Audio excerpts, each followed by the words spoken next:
The story begins as a boy named Rintaro confesses to his crush. The girl says that she likes him, but she gets sick at the thought of dating him. Rintaro is crushed by the rejection, and his friend accompanies him as they walk home.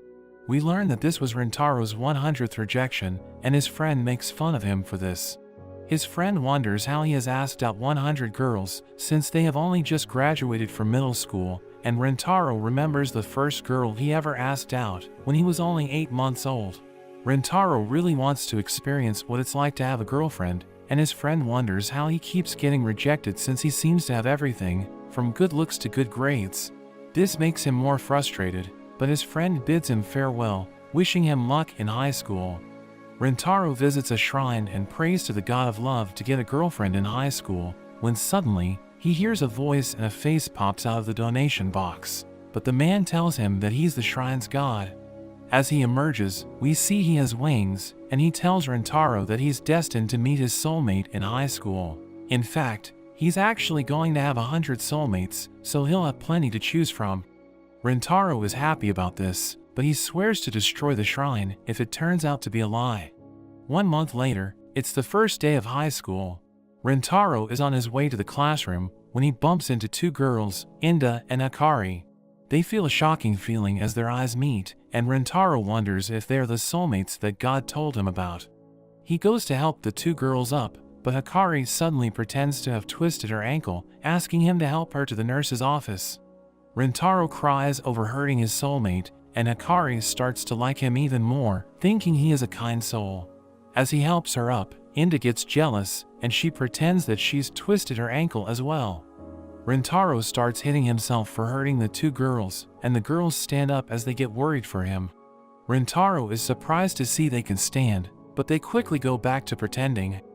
Rintaro takes them to the nurse's office, but he feels as though he's the one who's being carried.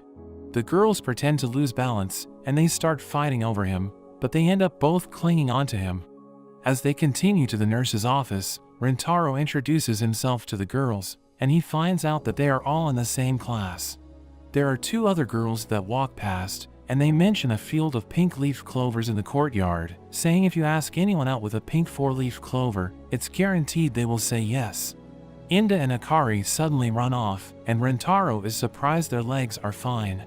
3 hours after the end of school, we see Rintaro stay back to help a teacher find his contact lens. As he prepares to go home, he wonders if he will see the girls again, and he suddenly sees them in the courtyard. We see Inda looking for the 4-leaf clover, and Rintaro checks to see how it's going. Inda is shocked to see him, and she tries to pretend she wasn't looking for the clover. Rintaro notices that Akari isn't there, and he offers Inda a drink. She is too shy to accept it, so Rintaro thinks she must find him weird since they only just met, but she suddenly snatches it from him, saying she'll drink it all so it doesn't go to waste. He tells her she should go home since it's getting late. She tells him not to tell her what to do, but she thanks him for the drink, and Rintaro realizes she's a tsundere. Inda suddenly runs away, and Akari returns. Rintaro offers her a drink, but Akari intends to have an indirect kiss with him, so she asks to share half with him, saying she can't finish it by herself. Rintaro thought this would happen, so he already brought a smaller drink for her, but she insists that she still can't finish it. He agrees and takes a sip, as he gives it to Akari, but Akari panics, and it all spills on the ground. Rintaro thinks she's upset because she must really like the drink. He offers her his handkerchief to help her clean up, but Akari instead holds his hand and confesses her love to him, saying she has to do it fast because there's someone else who likes him. Rintaro is delighted receiving his first ever confession, but before he can respond, Inda suddenly returns. She had bought a bunch of drinks to repay him, but she suddenly gets mad at Akari for asking him out, telling her to get in line. Rintaro is surprised to hear that she likes him. She tries to deny it at first, but she ends up confessing to him as well. They ask him who he's going to choose, but he tells them to wait till the next day for his answer. He thinks about both of the girls, but he is just not able to choose.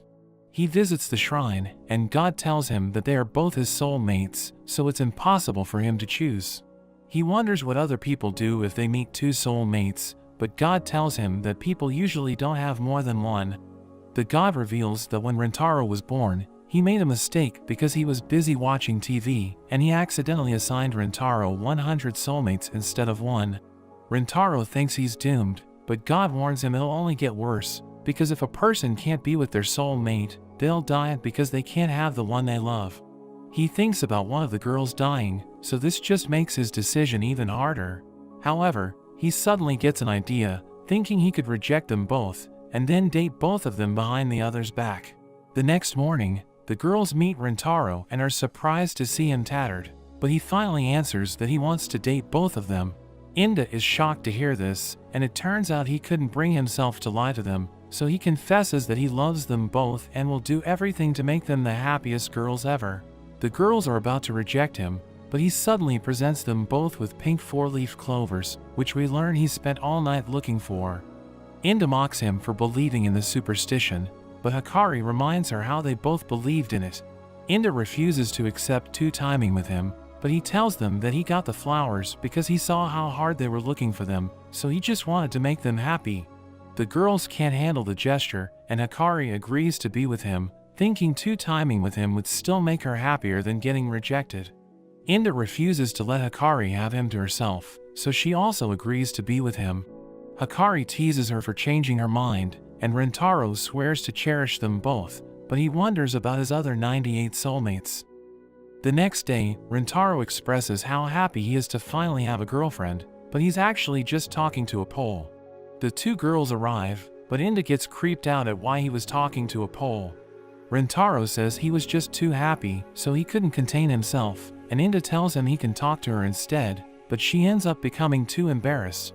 Hikari takes this chance, and she holds Rintaro's hand.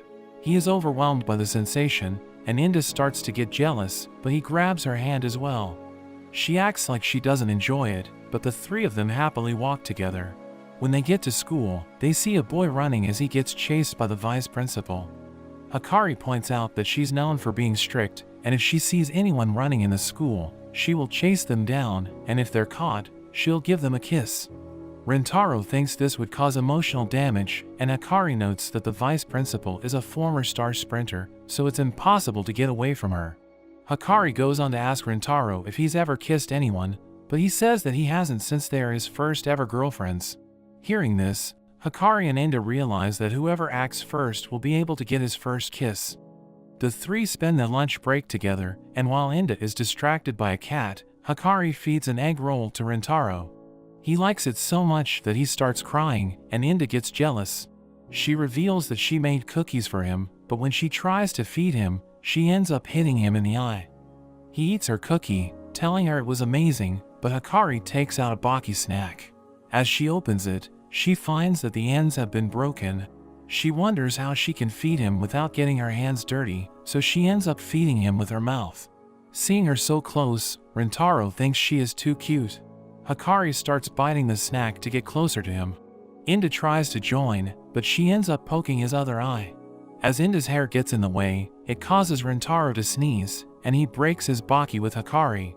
Inda notices that his eyes are all red, so she worries that he has a cold, but she suddenly grabs onto him, telling him he can get better by passing it on.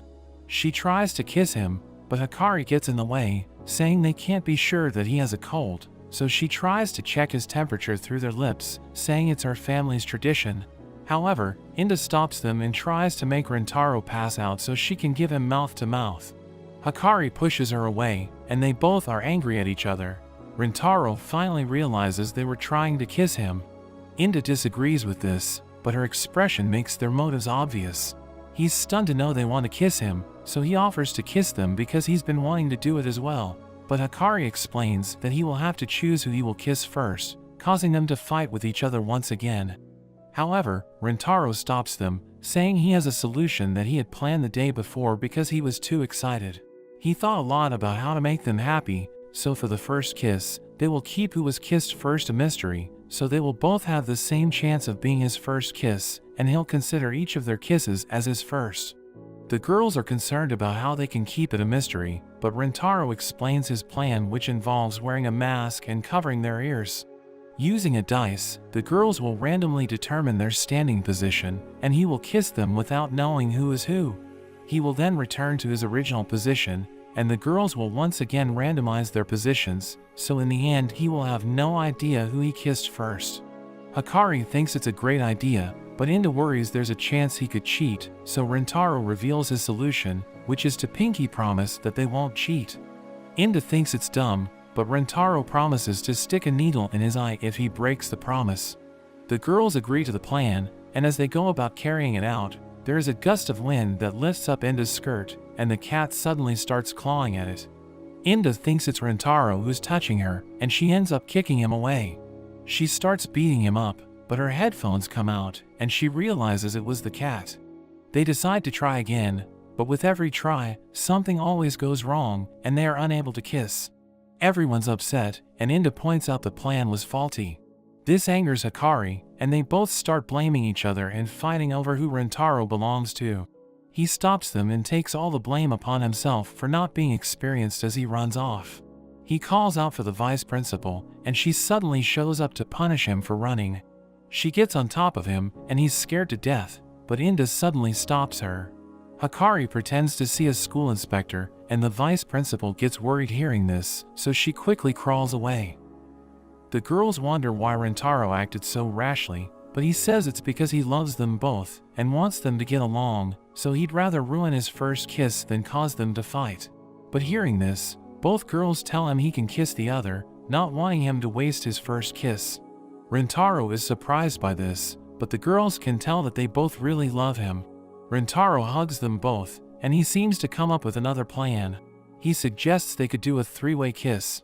He thought they wouldn't go for this at the start, but seeing them get along, he thinks it can work. The girls get embarrassed at the thought of kissing each other, but they end up agreeing, and the three finally get their first kiss. The following day, the girls and Rintaro are at the library. Hikari looks for a cookbook so she can make more food for him, but Inda fights with her over a book about winning a man through his stomach. Rintaro tells them to get along, reminding them how they both shared a kiss, and the girls become embarrassed.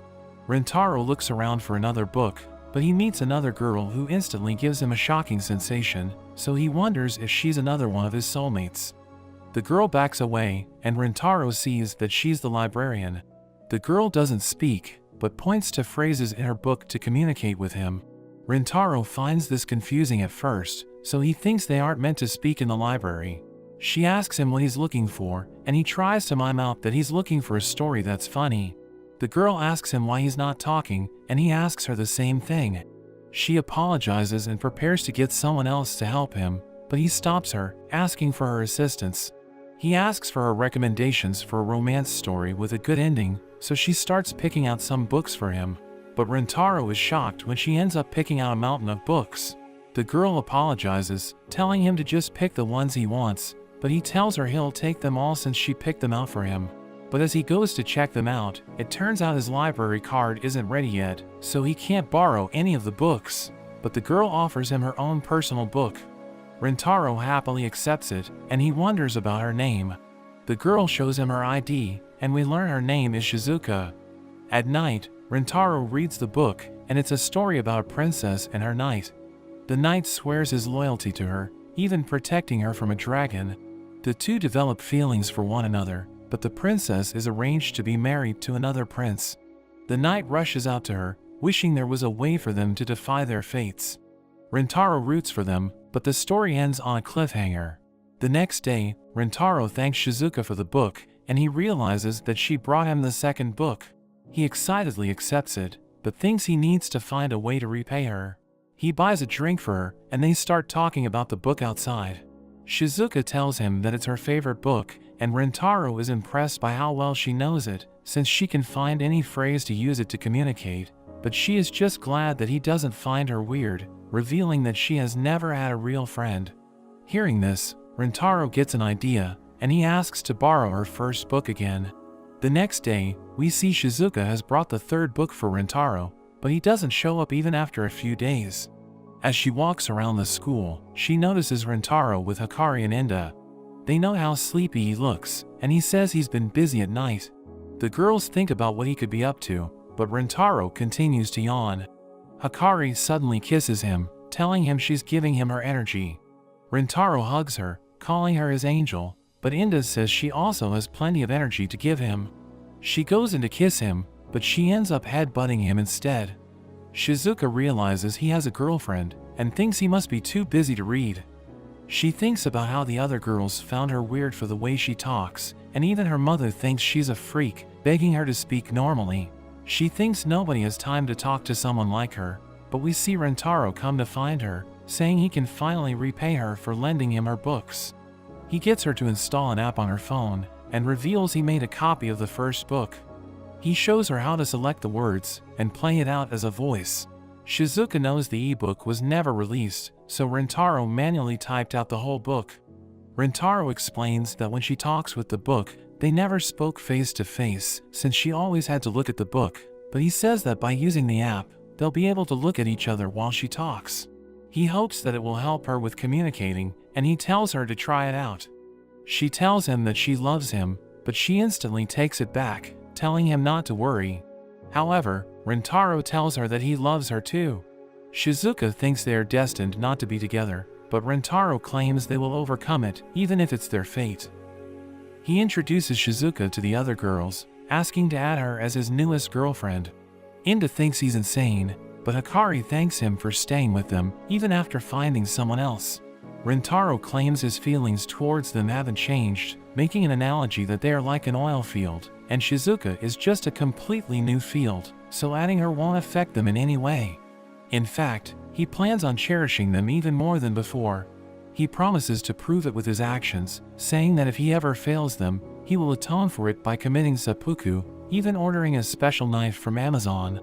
Inda ends up accepting it, and Rentaro's girlfriends grow by one, but there are still 97 soulmates to go. Rentaro tells Hikari and Inda more about Shizuka, telling them that she has a cute mannerism while reading books, where she moves her toes like a puppy's tail, and it expresses how she feels.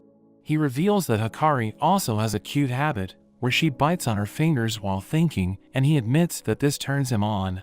He adds that when Inda is trying to brush off a compliment, she twirls her hair with her fingers, and he finds this adorable. They are surprised that he was able to notice their behavior, thinking he must really care about them.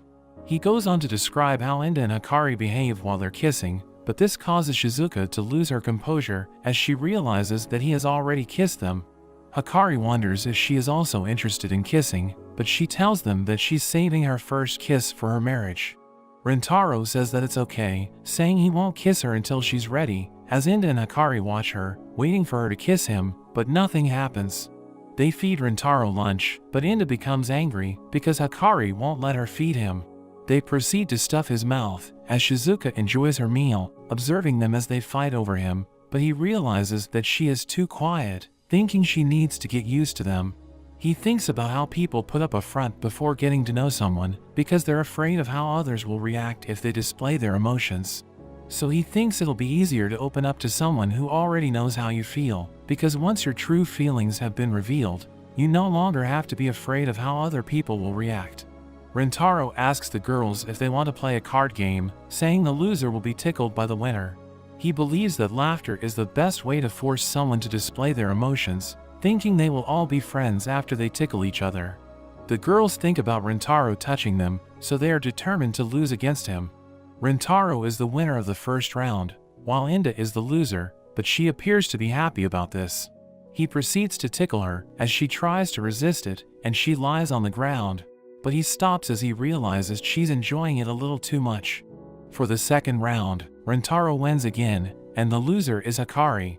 She celebrates, knowing he is about to touch her, and he starts tickling her, causing her to laugh as she enjoys every moment of it.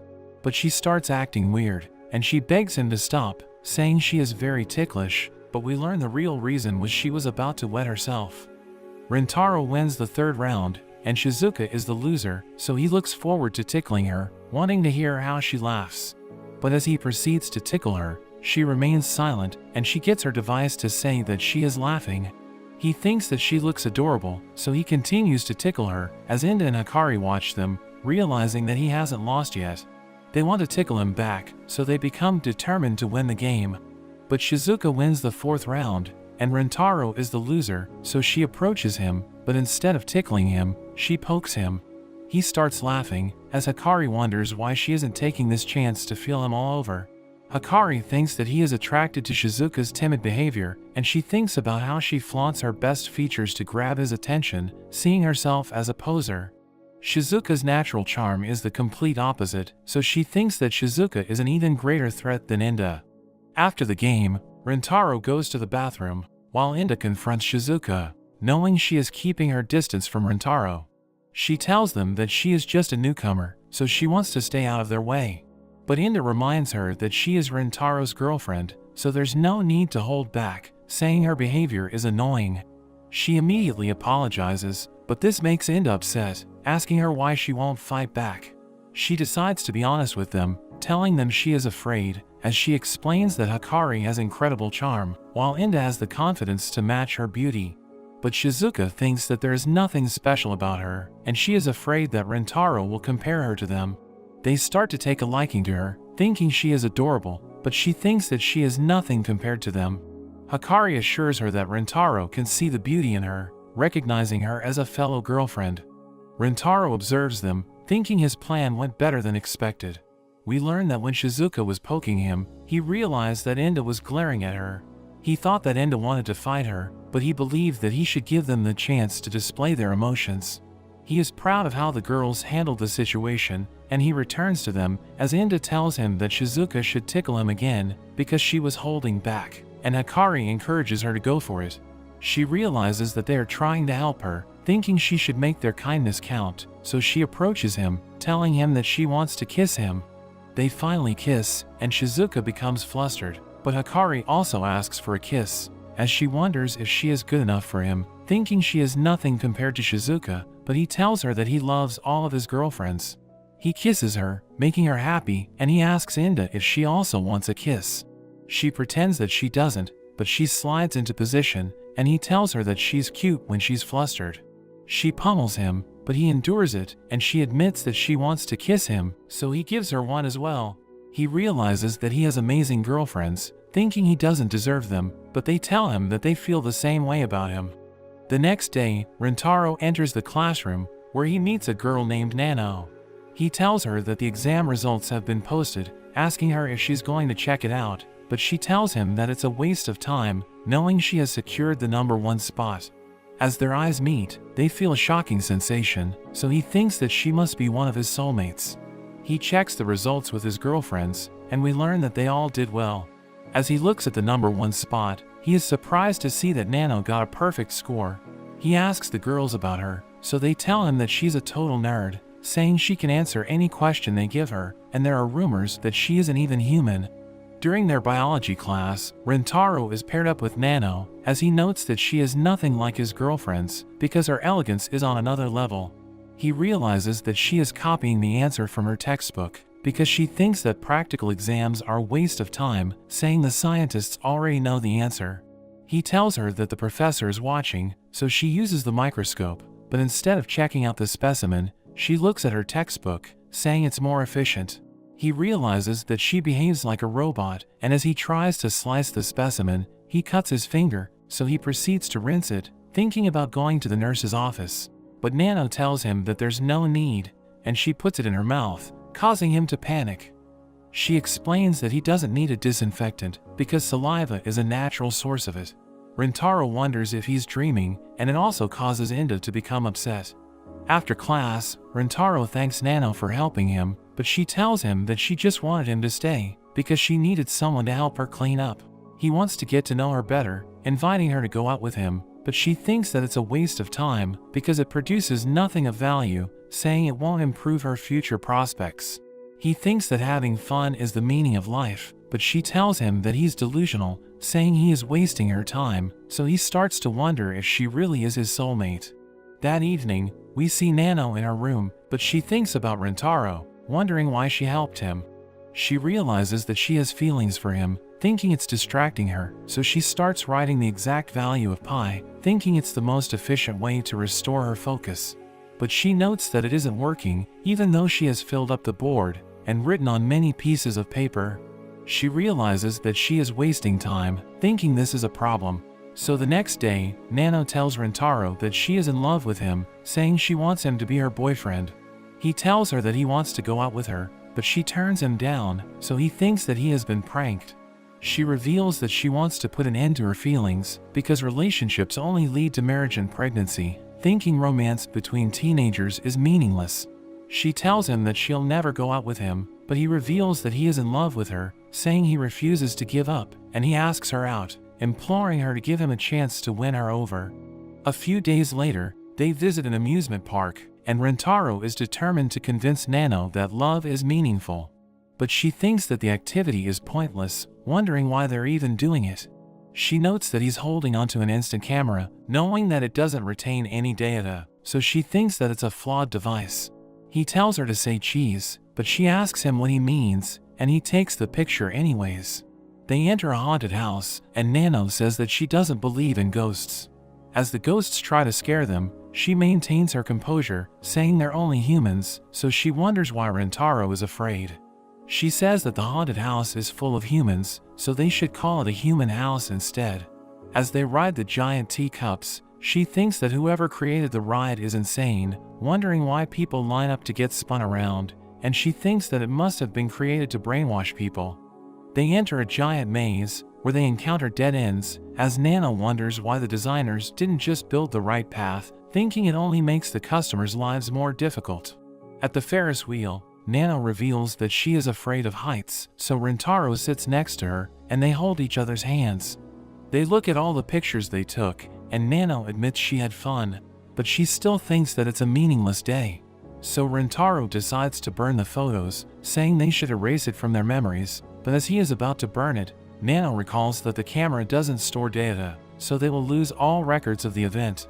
She takes the photos, and Rentaro tells her she was afraid of losing them, because she gained something of value.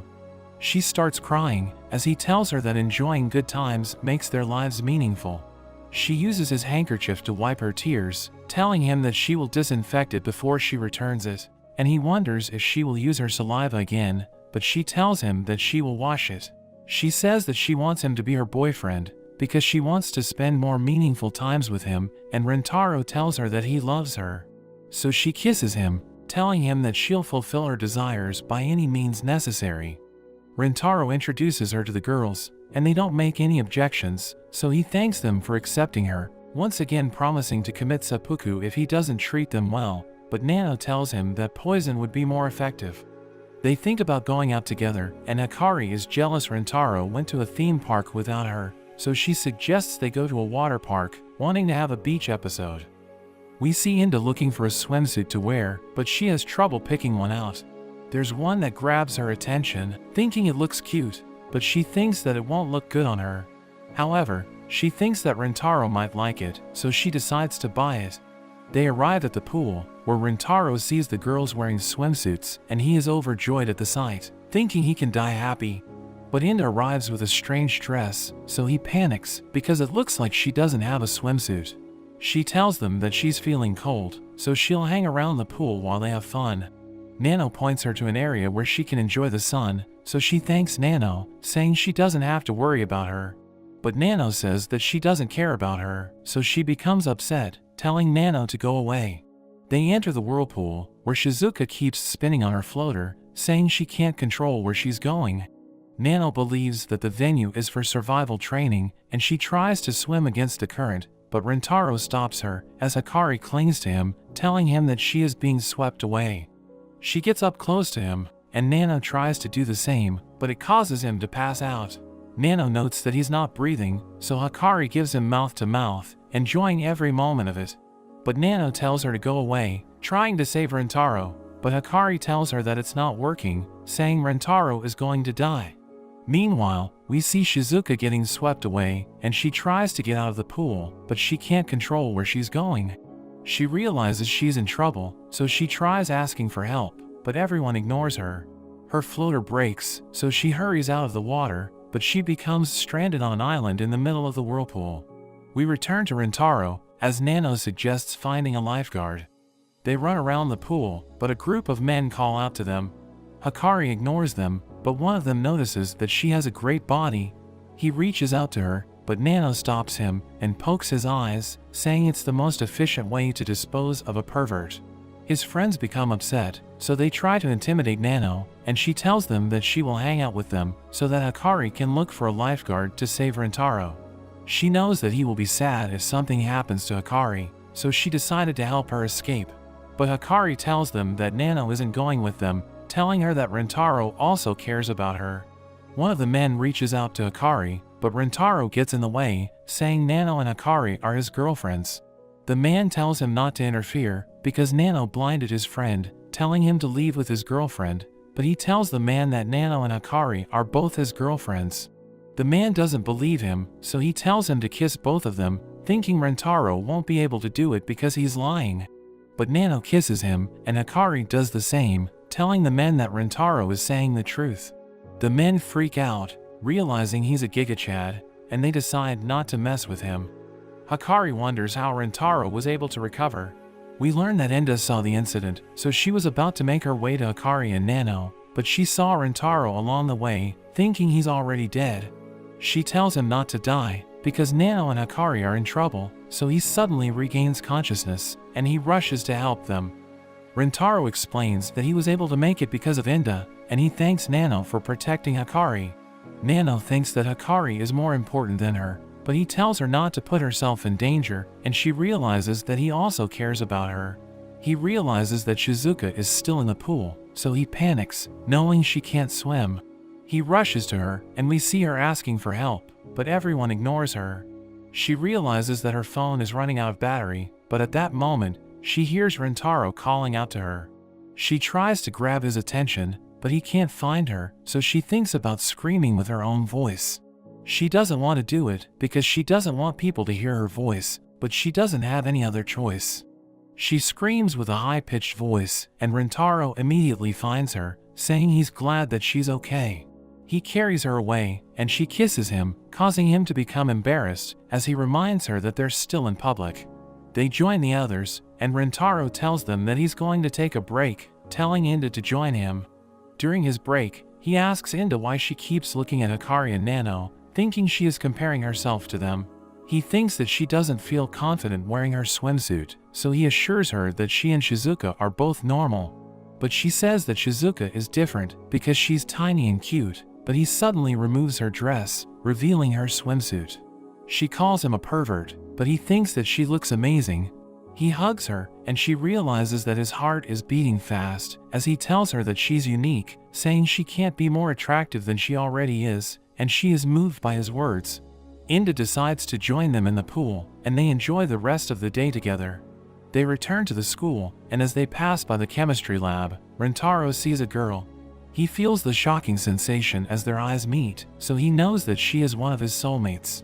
The next day, Rintaro returns to the lab, wondering if he will find his soulmate there, but as he enters the room, he sees a strange girl who introduces herself as Kasuri from the chemistry club.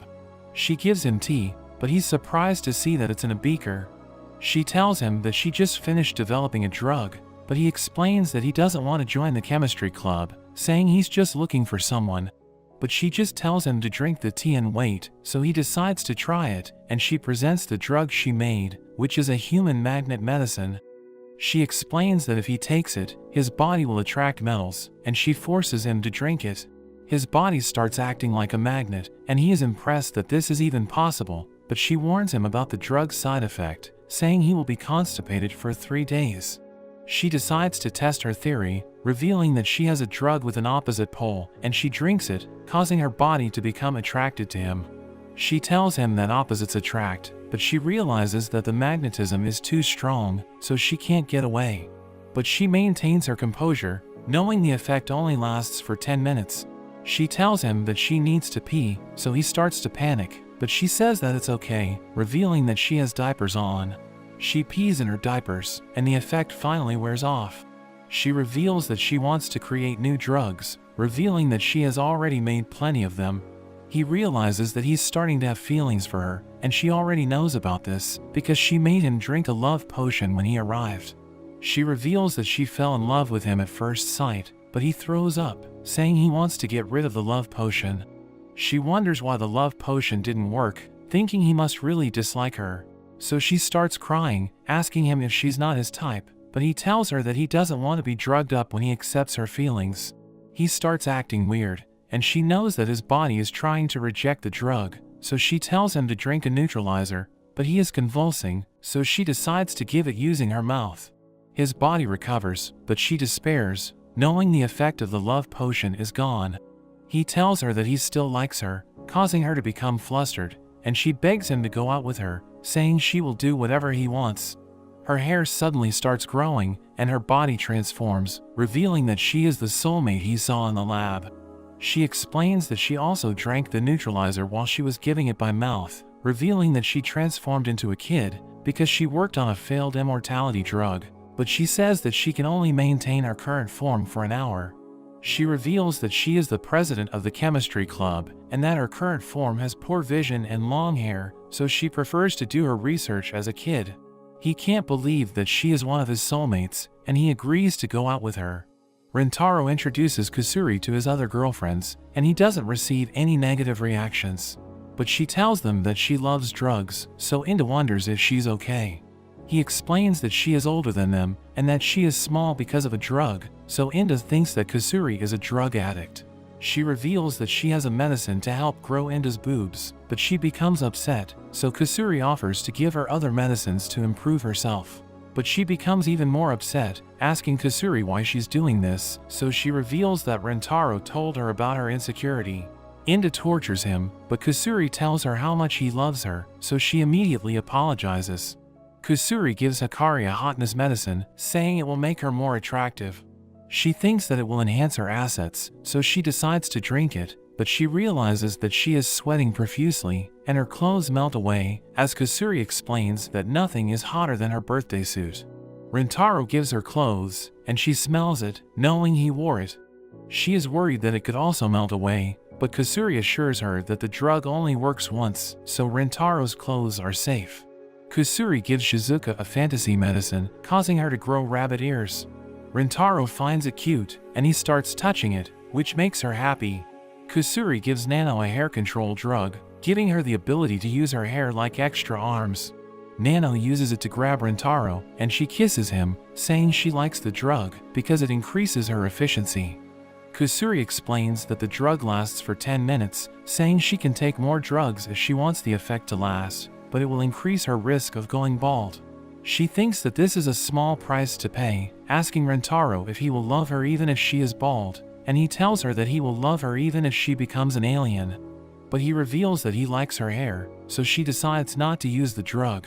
Kusuri tells them about her dream to join a research team so that she can make even more amazing drugs. But she feels the urge to pee, saying she will use her diapers, but Rintaro tells her to use the bathroom. They are about to drink tea, as Kusuri tells them to be careful, explaining that the tea for the girls is different from Rintaro's tea, but she can't explain it properly because she really needs to go to the bathroom. She rushes to the toilet, and they see 2 containers, thinking the small one is for Rintaro. They eat together, but Kusuri realizes that the girls are about to drink Rintaro's tea, so she warns them to spit it out, revealing that the big container has a drug that is supposed to make him kiss her. But he tells her that he will kiss her even if he isn't drugged. She is happy to hear this, and she is about to kiss him, but Inda suddenly grabs onto her, throwing her away, as he realizes that the girls want to kiss him. They start acting like zombies, and Kusuri realizes that she messed up, telling Rintaro to run, because the girls are experiencing the drug's side effect. She explains that it isn't safe for girls, because females already have a strong desire to kiss men. So the drug caused them to lose control, because the desire to kiss is so strong that it's the only thing left on their minds, and this somehow gives them super strength. She calls them kiss zombies, warning Rintaro that they will kiss him forever, but he seems to be okay with this. She explains that they need the medicine reversing drug before the drug circulates, or their personalities will be erased forever, and we learn that Rintaro only has 1 hour to get the drug, as they lunge at him, intending to kiss him to death. Kusuri and Rintaro run away, as Kusuri suggests heading to the chem lab to find a cure. But as they run around the campus, the zombies block their path. So Kusuri looks for something she can use against them, and she finds a drug that can melt faces, but Rintaro tells her not to use it, saying they should take a detour. But as they run away, the vice principal gets in their way, and Kusuri becomes frightened, so she uses the face-melting drug on her. But the vice principal's makeup protects her face, and she tells them that her true form is about to be revealed. She doesn't want anyone to see her face, so she crawls away as they continue to flee. The zombies come up with a plan, and they split up, planning to surround Rintaro. He realizes that he's their target, thinking Kusuri can find a cure without him, so he tells her to head to the lab, while he draws their attention. As Shizuka chases after him, she suddenly trips, hitting her head, and he becomes worried, so he takes her to the infirmary, where he treats her wounds. But he realizes that she's still a zombie, and she takes him down, kissing him repeatedly. He knows that he messed up, thinking it's all over for him, but he recalls that her personality will disappear if he doesn't find a cure. So he pushes her away, and he manages to restrain her, promising to cure her.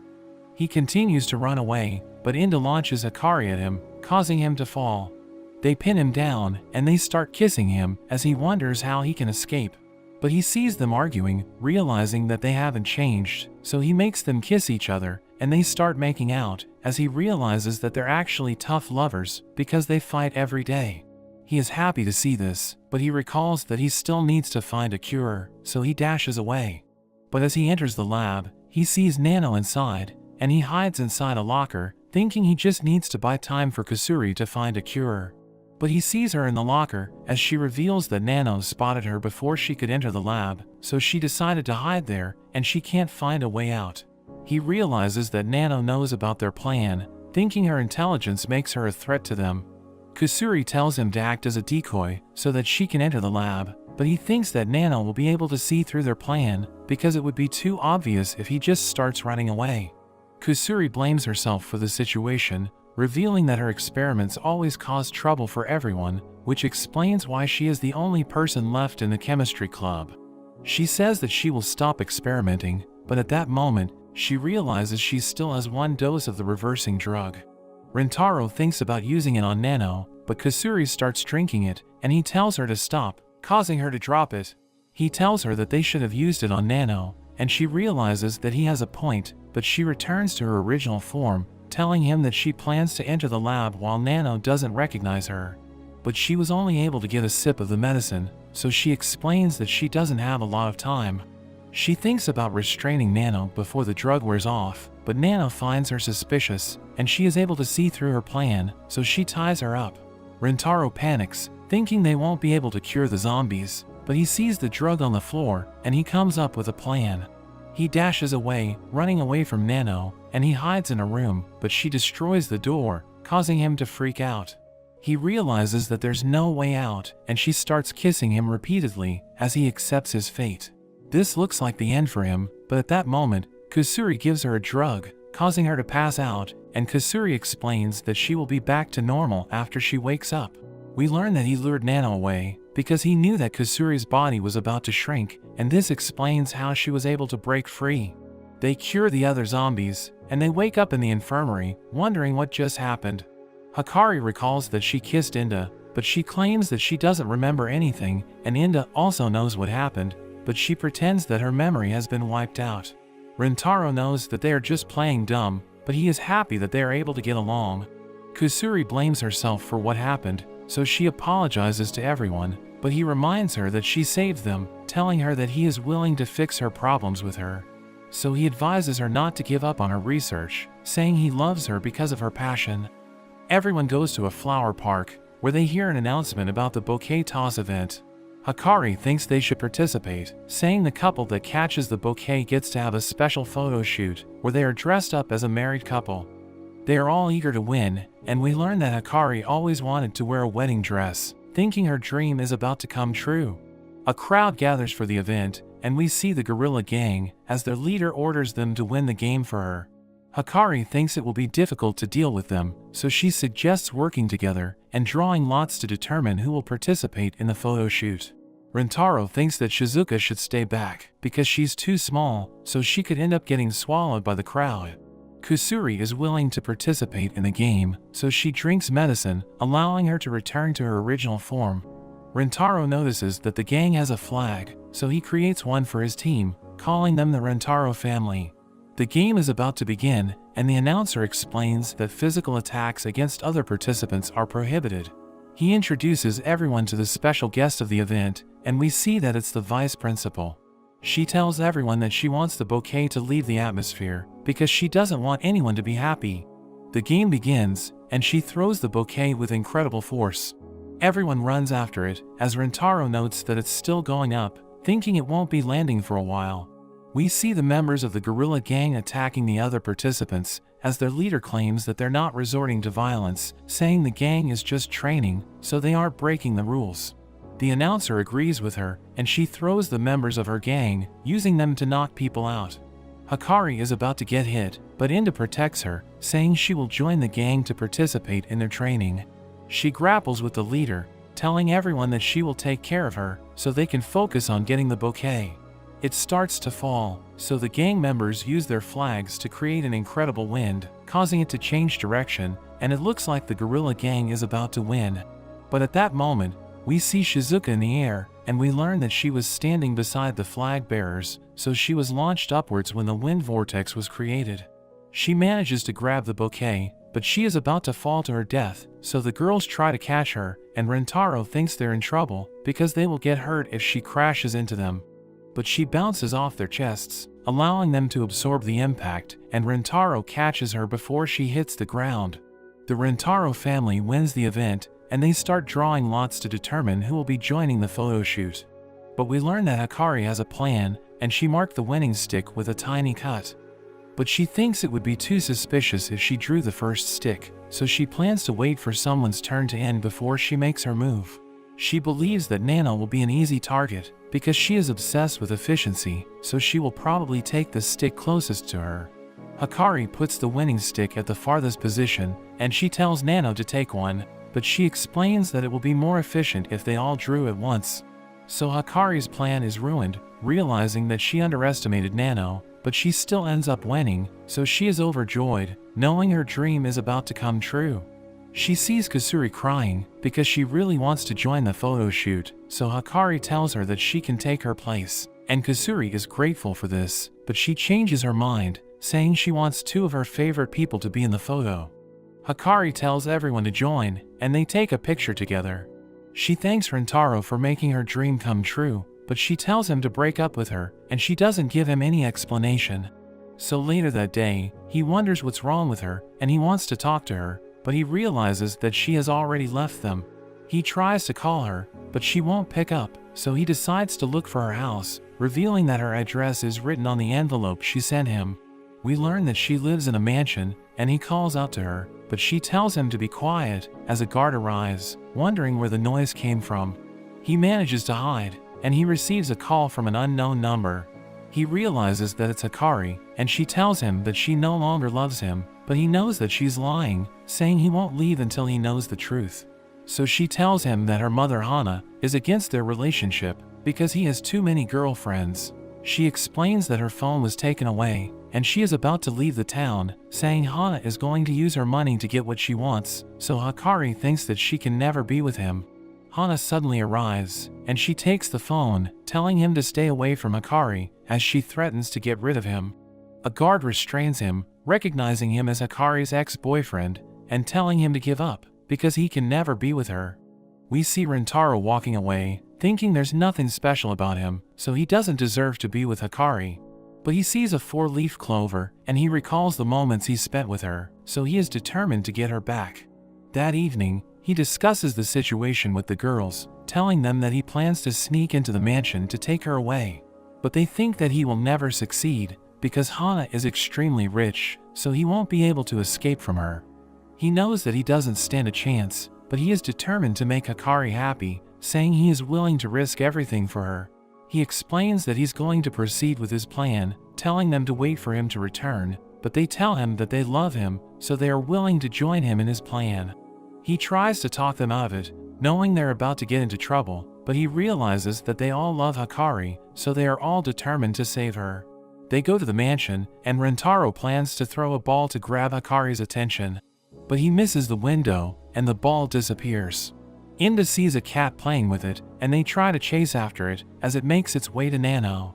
She thinks that the most efficient way to deal with it is to disable it with a kick.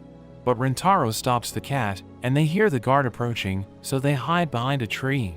The cat approaches him, so he thinks that it caused the commotion, but they can no longer retrieve the ball, so they have no choice but to go to Hikari's room. They see a pet door at the entrance, and Nano collects rocks from the garden, using them to open the door. We learn that she was able to determine the lock's location from the shape of the door, and she launched the rocks with amazing precision, allowing her to unlock the door. She tells them to enter the mansion, but Rentaro notices that her thumb is injured, so Inda treats her wound, wondering what happened to it. She explains that she had to use her thumb to improve her accuracy, saying she owes Hikari for saving her from the perverts. They enter the mansion, but they see a guard dog approaching, so they decide to retreat, but they realize that Shizuka has been left behind. She thinks that it's all over for her, so she tells everyone to go without her. The dog approaches her, but it starts licking her, as Nano explains that dogs have a natural instinct to protect weak creatures, and Shizuka is so weak that the dog forgot about its duty to protect the mansion. Rentaro thinks that the dog will pursue them once they enter, so Nano suggests telling Shizuka to poke its eyes out. But Kasuri shows them a potion, revealing that it can put animals to sleep. She gives it to Shizuka, telling her to use it, but she ends up drinking it, because Kasuri forgot to tell her how to use it. She ends up falling asleep, but the dog licks the drug from her, causing it to feel drowsy. They enter a corridor, and the cat joins them, triggering an alarm. So the guards rush to their location, but they manage to hide, and the guards take the cat, realizing that it tripped the sensors. Nano thinks that they won't make it past the corridor, because they will need infrared goggles to avoid triggering the alarm. But Kasuri reveals that she brought infrared vision eye drops, and Rentaro decides to use it, as she explains that he will see nothing but the sensors while under its effect. Inda tells her that she dropped an envelope, and Nano notes that it's addressed to a foreign research team, realizing that she was planning to send the eye drops as an attachment to her application. But she tells them that Hikari is more important than the research team, and Rentaro's eyes transform, allowing him to see the sensors. But he thinks that it's impossible for them to pass through, because the sensors are everywhere. He realizes that there's an opening close to the ceiling, but the corridor is too wide for a person to climb to the top. Nano suggests getting two people to work together, but she notes that they are all girls, so she thinks that they are a poor match for Rentaro, because they can't match his strength. But she realizes that Inda is an exception, so she ties them together, telling them to synchronize their movements to get past the sensors. They are able to reach the top, and they make their way to the end of the corridor, as Rentaro tells Inda that her clothes are getting slippery. But we see that his head is pressed against her belly, causing her to feel some kind of way. They are able to reach the other side, and Rentaro tells the others to wait for them outside. They see Hikari's room, so they open the door, and they see her looking at their group picture. But at that moment, the alarm is triggered, as Rentaro realizes that they shouldn't have opened the door. They realize that they're surrounded by the guards, and they are taken to Hana, who tells them that she won't dispose of them because they're Hikari's friends. Rentaro tells her that he will make Hikari happy, but she doesn't believe him, revealing that she was 13 years old when she gave birth to Hikari. She explains that the man she loved was dying from sickness, and she wanted to bear his child before he died, so she underwent artificial insemination at a young age. She knows that she made a reckless move, thinking it runs in her blood, so she thinks that Hikari will do ridiculous things for love. After her lover died, she raised Hikari on her own, and though she was happy to have Hikari in her life, she realized that her lover could never be replaced.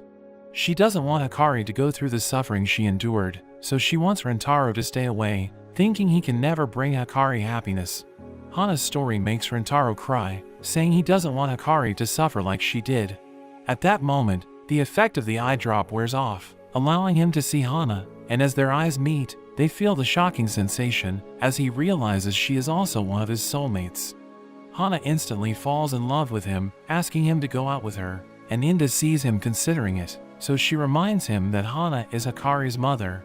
Hana explains that she was just joking, telling him that she will never allow his relationship with Hikari to continue. But he tells her that he will never give up, because he wants to make Hikari happy, but Hana doesn't believe him, so she brings out a lie detector, saying it should be able to reveal how unfaithful he is. But Rentaro doesn't trust it, so they decide to try it on Inda, as Hana explains that he won't be convinced if she uses it on her man. She asks Inda about her cup size, and she says that she almost has C cups, but the lie detector reveals that she's lying, as Hana explains that it can detect even the slightest lie. So Inda says that she's a B cup, but it still says she's lying, so she becomes upset, admitting that she only has A cups, and it confirms that she's telling the truth. Hana wonders if she loves Rintaro, and she says that she does, but it reveals that she's lying, so he becomes devastated, thinking he's having a nightmare. She tries to explain how much she loves him, but it keeps calling her a liar, so he feels like he's about to die.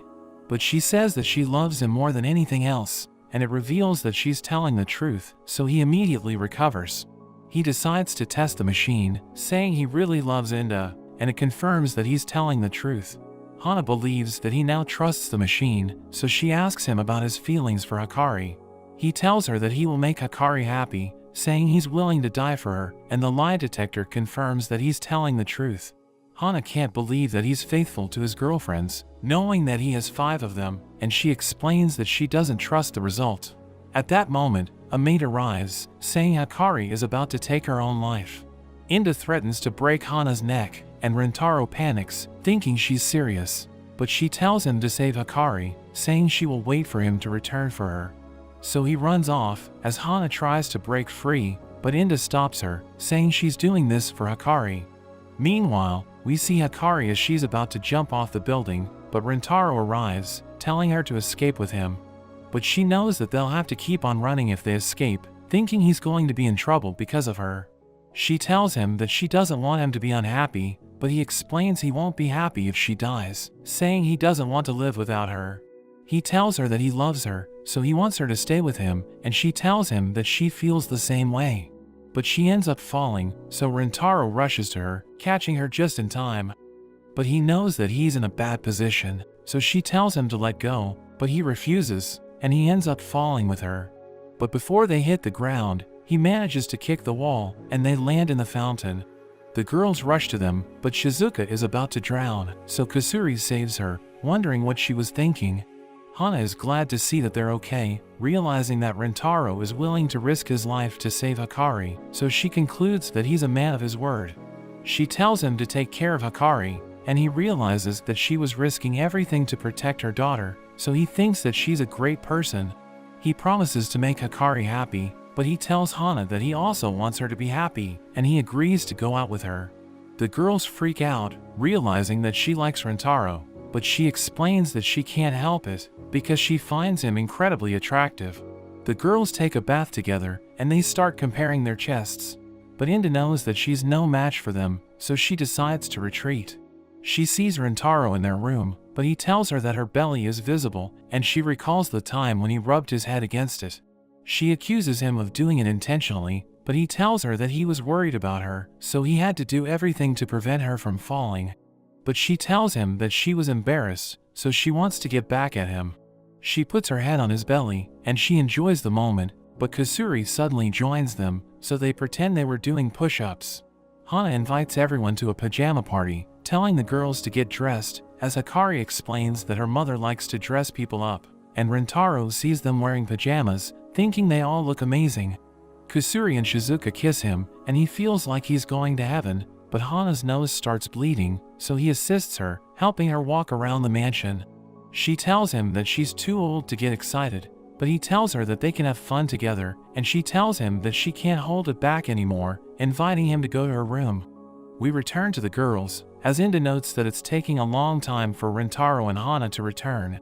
Hikari becomes nervous, thinking they are up to something, and at that moment, they hear Hana screaming, so they rush to her, wondering what they are doing. But they see Rintaro dressed up as a girl, and Hana is screaming because she can't believe how cute he is. He's embarrassed by the situation, and he suddenly collapses, as the girls become worried, thinking he's about to die, but Hana comes up with a plan, telling Nano to help her out. Nano dresses up as a prince, and Hikari notes that only the kiss of a prince can awaken Princess Rintaro. Nano kisses him, causing him to regain consciousness, and the girls enjoy the scene. But he tells them that he's had enough, saying he will take a bath, and the girls decide to watch him, wanting to see him naked. But Shizuka tries to stop them, so they restrain her, telling her to wait for them to return. We see Rintaro taking a bath, as Kusuri watches him from a window, but she can't see him because the glass is too foggy, so she presses her head against it. But Rintaro hears her, and he sees her head, causing him to become frightened because he thinks she's a ghost. She tells the girls that their plan has failed, so they pull her up, and Rintaro realizes that she's no longer there, so he quickly tries to finish up. Hana tells the girls that they can use the attic, saying it will lead them to the bathroom, but they think there's a mouse inside, so they freak out, and Rintaro hears them, thinking he's being haunted. Meanwhile, Shizuka is worried about Rintaro, thinking the girls are going to get everyone killed, so she tries to break free, but she realizes that she can roll away. She rolls down the staircase, causing her to gain momentum, and her restraints are removed, and she ends up in the bathroom. Rintaro panics, thinking she's a ghost, but he realizes that he was just seeing things, asking her what she's doing there. But his towel slips off, causing her to pass out. He's about to ask for help, but he sees the girls at the entrance to the attic, wondering what they're doing there. They tell him that they were just playing hide and seek, but Inda denies that they were planning to watch him, so their intentions become obvious, so he reprimands them.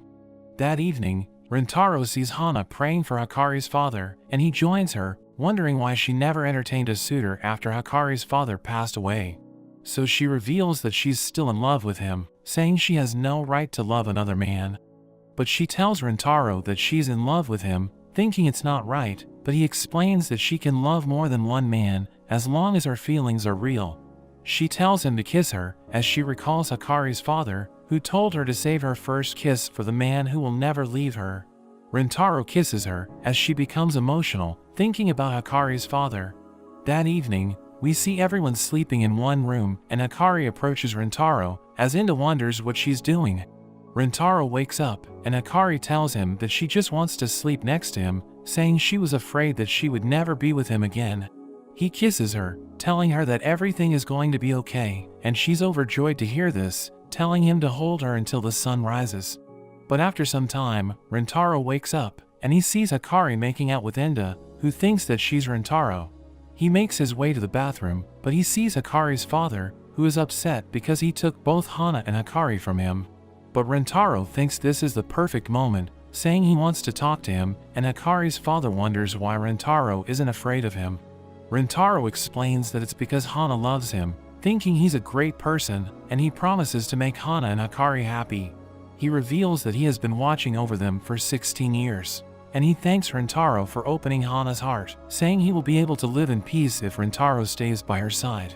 Rintaro is grateful to him because he was the one who brought Hakari into the world, and a bright light surrounds him as he reveals that he no longer has any regrets, so he's going to pass on, and his soul finally rests in peace. The next day, Rintaro and the girls go to school, but during the assembly, they are surprised to see that Hana has become the new chairperson, so that she will be able to see Rintaro every day. During their lunch break, he goes to Hana's mansion, but he realizes that she isn't there, so he rushes to the rooftop, and he sees her with the other girls, realizing that they are all waiting for him. They say that they love him, so he joins them and promises to make them all happy. We see Hakari talking to the girls, as she mentions that relationships tend to get boring after 3 months.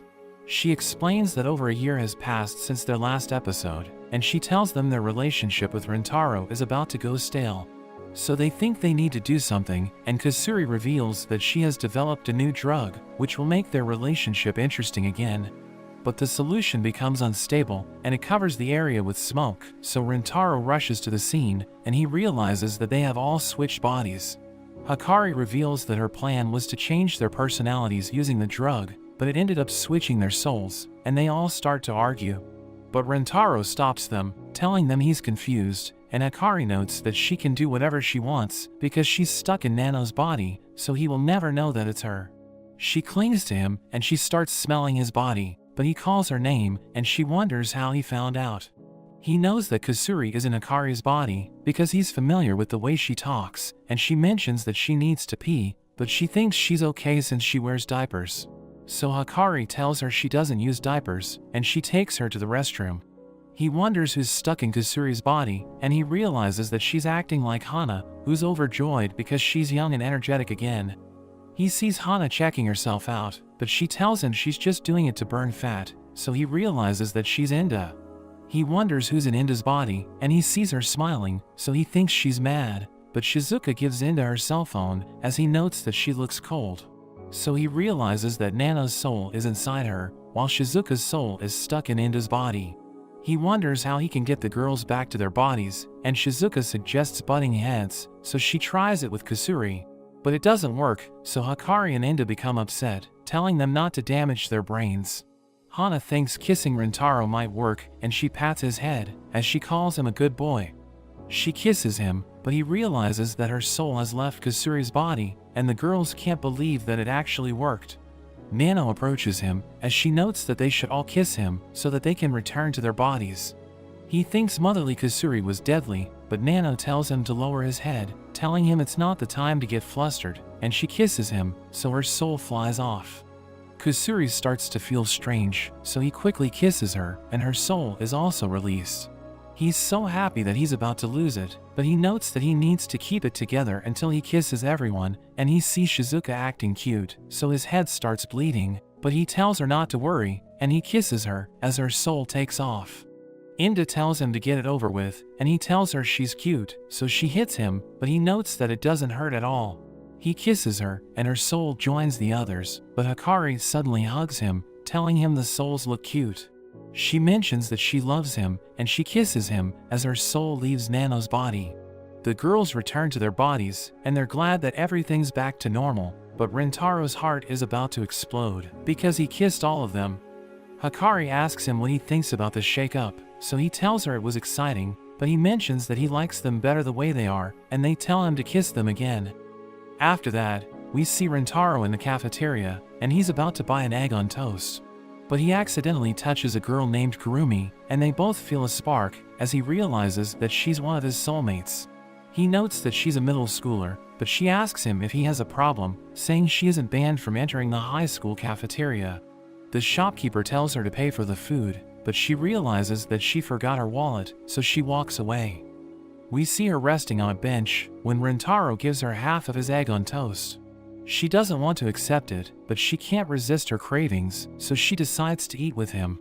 As she takes a bite, she suddenly becomes cheerful, as she mentions that it tastes amazing. He asks her if it's her favorite food, but she tells him she just heard her classmates talking about it, so she got the craving for it. She reveals that she has an extremely fast metabolism, so she's always hungry, and she mentions that she acts up when she wants to eat something specific. She apologizes for being rude to him, and she reveals that she gets cravings whenever she sees or hears anything, so she uses her hoodie and headphones to shut out her senses. She thanks him for the food, and he asks for her name, but she wonders if he's hitting on her, so he realizes that she's hungry again. The next day, we see Kurumi walking past the other students, and we learn that she wants to eat a menchikatsu sandwich because she heard the class talking about it after it appeared in a TV show. She checks their cafeteria, but she realizes that it's sold out, and the shopkeeper tells her it's selling like hotcakes. But Rintaro asks her what she's craving today. She mentions that there are no menchikatsu sandwiches left in the campus, and he asks her if she wants to have a katsu sandwich instead. But she tells him it isn't enough to satisfy her cravings, so she thinks about buying from a convenience store. But he reminds her that middle school students aren't allowed to leave the campus during recess, and he offers to buy it for her. But she tells him she doesn't need his help, telling him to leave her alone.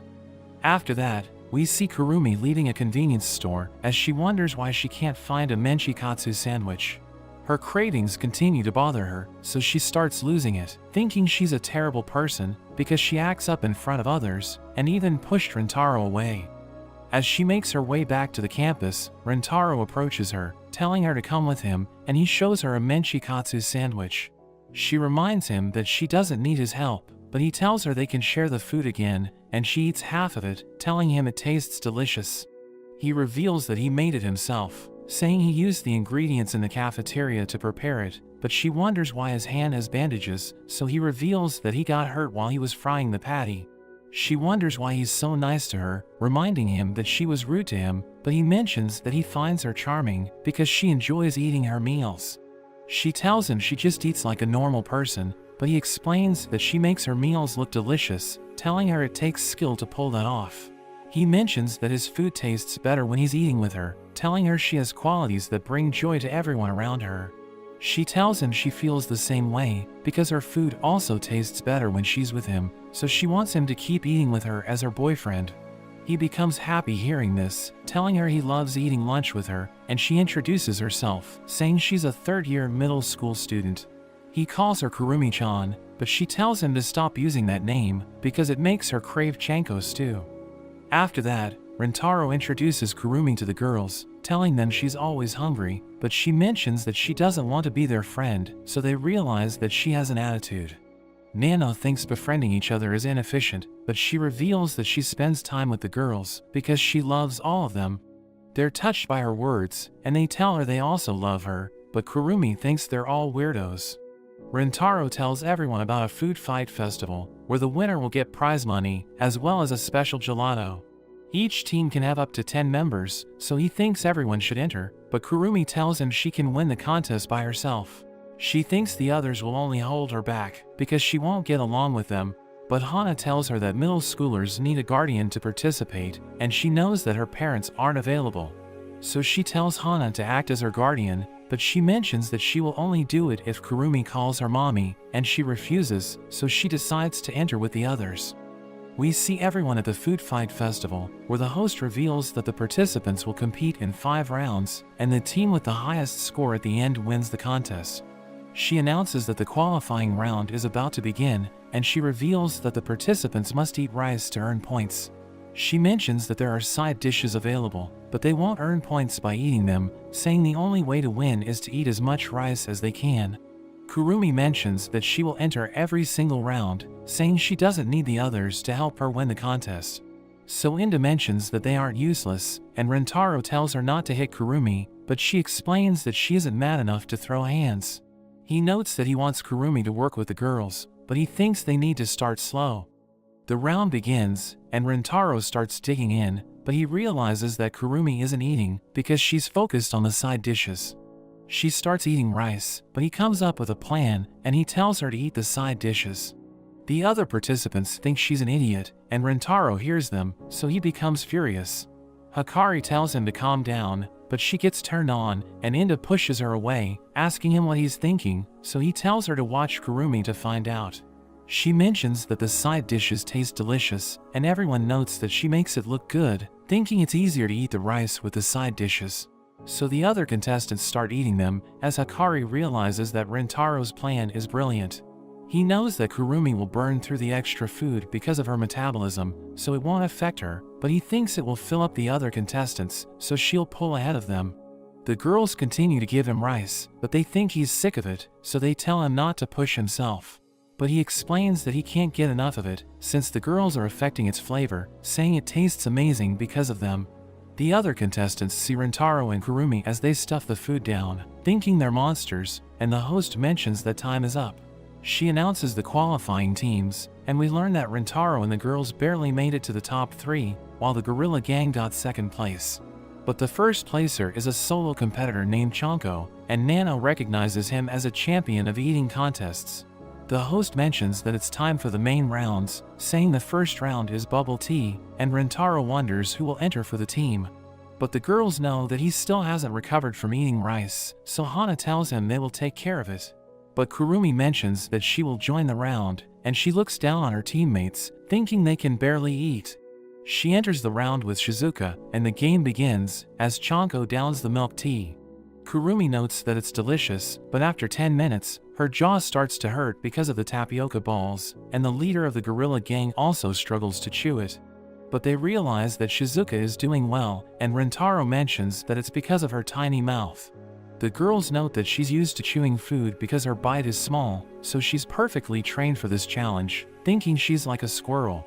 Their team gets second place, and the next round is a sushi eating contest, where the contestants must finish 10 pieces as fast as possible. Nano decides to participate because she's confident in her speed and efficiency, and the round begins, as everyone starts eating. Kurumi mentions that the food is delicious, but Rintaro tells her she doesn't have time to savor it, and she doesn't want to eat sushi without enjoying it. So she falls behind, but Nano gobbles up the sushi, and the girls realize she isn't chewing it, but she tells them it's the most efficient way to eat it. The Gorilla Gang slows down, and Chanko and Nano are about to eat their last pieces, but Nana suddenly stops as she mentions that her stomach has reached its limit. Chanko gets first place again, and the gorilla gang is catching up, so Nana realizes that she doesn't have a choice.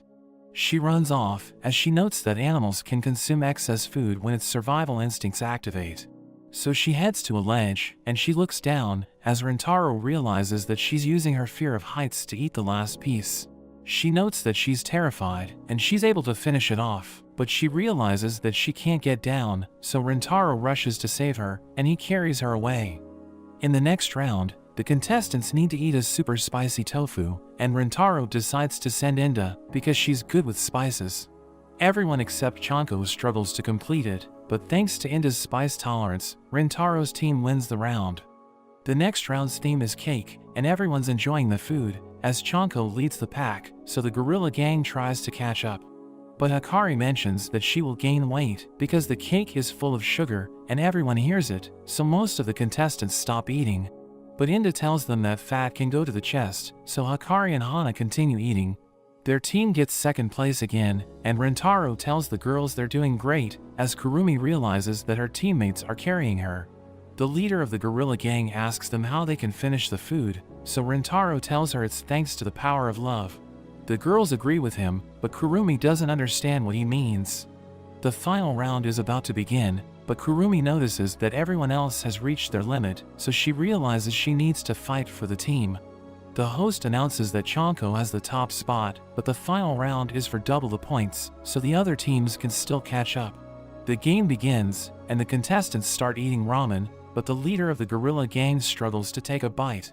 Her teammates are worried, but she thanks them for sticking with her, saying she will show everyone what their gang is made of. They get inspired hearing this, and they decide to fight with her until the end, as the host mentions that it's okay for other members to join in the middle of the game. She tells them they must fight on, and they get fired up, so they start eating with incredible speed, but they all end up being sent to the hospital. The host mentions that Chanko and Kurumi are both on their 10th bowls, but we learn that Chanko hasn't eaten anything because he's wearing a mechanical suit where he uses a tank to store the food. He can't believe Kurumi is still eating, but he's determined to win the contest, and they both finish 22 bowls, but she suddenly slows down as she reaches her limit. She thinks about her teammates, knowing they carried her in the previous rounds, and she regrets not trusting them, thinking she could have won if she didn't participate in the other rounds. But they suddenly join the fight, and she wonders why they're helping her, because she was rude to them. But they don't care, telling her they're fighting as a team, and Rintaro mentions that they will win with the power of love. So she's determined to win the game, and she continues eating, but Chanko thinks they still don't stand a chance. But he suddenly realizes that his tank is full, so he takes on his second form, and he continues to eat, planning to use his stomach to win the contest. We see everyone on the ground, and the host mentions that the scores are tied, but Chanko and Kurumi fight on, and they try to get the last bite to win the game. Rintaro tells Kurumi to feed him, and he promises to let her taste anything she wants after the contest. The game is about to end, but she gives him the last bite, and Chanko tries to swallow the food, but he throws up, wondering how Rintaro was able to finish the last bowl. So he explains that he can't puke when his girlfriend feeds him, and his team wins the contest. They receive their reward, and Kurumi apologizes for being rude to everyone, but they all share their gelato with her. After that, Kurumi thanks Rintaro for helping her get along with the girls, and she reminds him about his promise to let her taste anything she wants. So he asks her what food she's craving, but she suddenly kisses him, saying she could get used to the taste of his lips. We see Hana in her mansion, and we learn that everyone respects her authority, so Hikari always looked up to her, but she thinks her mother has turned into a shadow of her former self. She sees her telling everyone to wear the baby clothes she made for them, so Rintaro tries to put it on, but Hana tells him it might break. She reveals that Kusuri invented a medicine that can turn them into babies, and she explains that it's a safe experiment because she brought reversing medicine with her. But she mentions that they could die if they reverse the babyfication within an hour, so the girls don't want to turn into babies. Hana starts crying because she wants to play mommy, but Hikari tells her to stop being immature in front of everyone, reminding her that she's her daughter. Rintaro tries to talk to her, but Kusuri thinks she needs to lighten the mood, and she sees a cat, so she orders it to fetch her medicine. but it runs away, and her drug becomes unstable, so Rintaro tells Hikari to get down, as it causes an explosion. They realize that the girls have turned into babies, so they start taking care of them, as Hikari notes that it feels like she has kids with Rintaro. He thinks the girls look like angels, but he notes that they must wait for an hour before they use the reversing medicine, so they need to look after the babies until then. But Shizuka thinks he wants to eat her, so she tries to escape, but he tells her to stay close, because the rooftop is dangerous. Kurumi tries to drink Hikari's milk, so she starts screaming, and he sees Nano going for the door, so he stops her, but she pokes his eyes. Kusuri prepares to drink the reversing medicine, but he grabs onto her, and he looks after the other babies. Inda and Kurumi try to get milk from Hikari, but they suddenly start fighting, so she tells them to play nice. But they start to cry, so she tries to cheer them up, and she notes that it's difficult taking care of them. Hana climbs on her back, and she pats her head, but she suddenly lets go of Inda and Kurumi. But Rintaro dives to save them, and the babies start laughing. He realizes that they liked it, so he keeps doing it, and everyone finds him amusing. Later that day, the babies fall asleep, but we see Rintaro in terrible condition, so Hikari patches him up. She realizes that being a parent is difficult, and he wonders if Hana also felt that way, saying she told him that Hikari is her shining ray of hope. After that, we see Hana crying, because she missed her chance to play mommy, and the girls think she's being childish. But Hikari apologizes for what she did earlier, and Hana mentions that she regrets her actions, because she didn't consider her daughter's feelings. But she tells Hana that she'll always love and respect her, as she realizes that Hana wasn't able to enjoy her life before she met Rintaro. So Hikari tells her to enjoy herself, knowing she wasn't able to do it because she had to take care of her. She's glad that Hikari understands how she feels, saying she's lucky to have her as her daughter. But Kusuri mentions that she still has babyfication medicine, and Hana tells her to use it so that she can have her turn. After that, we see everyone having a snack, as Hikari tells Kurumi that her eyes shine like emeralds while she's eating. So the girls start talking about each other's eyes, and Hana mentions that her maid Mei has beautiful eyes. She's flattered hearing this, but the girls mention that they have never seen them before because she's always smiling with them closed.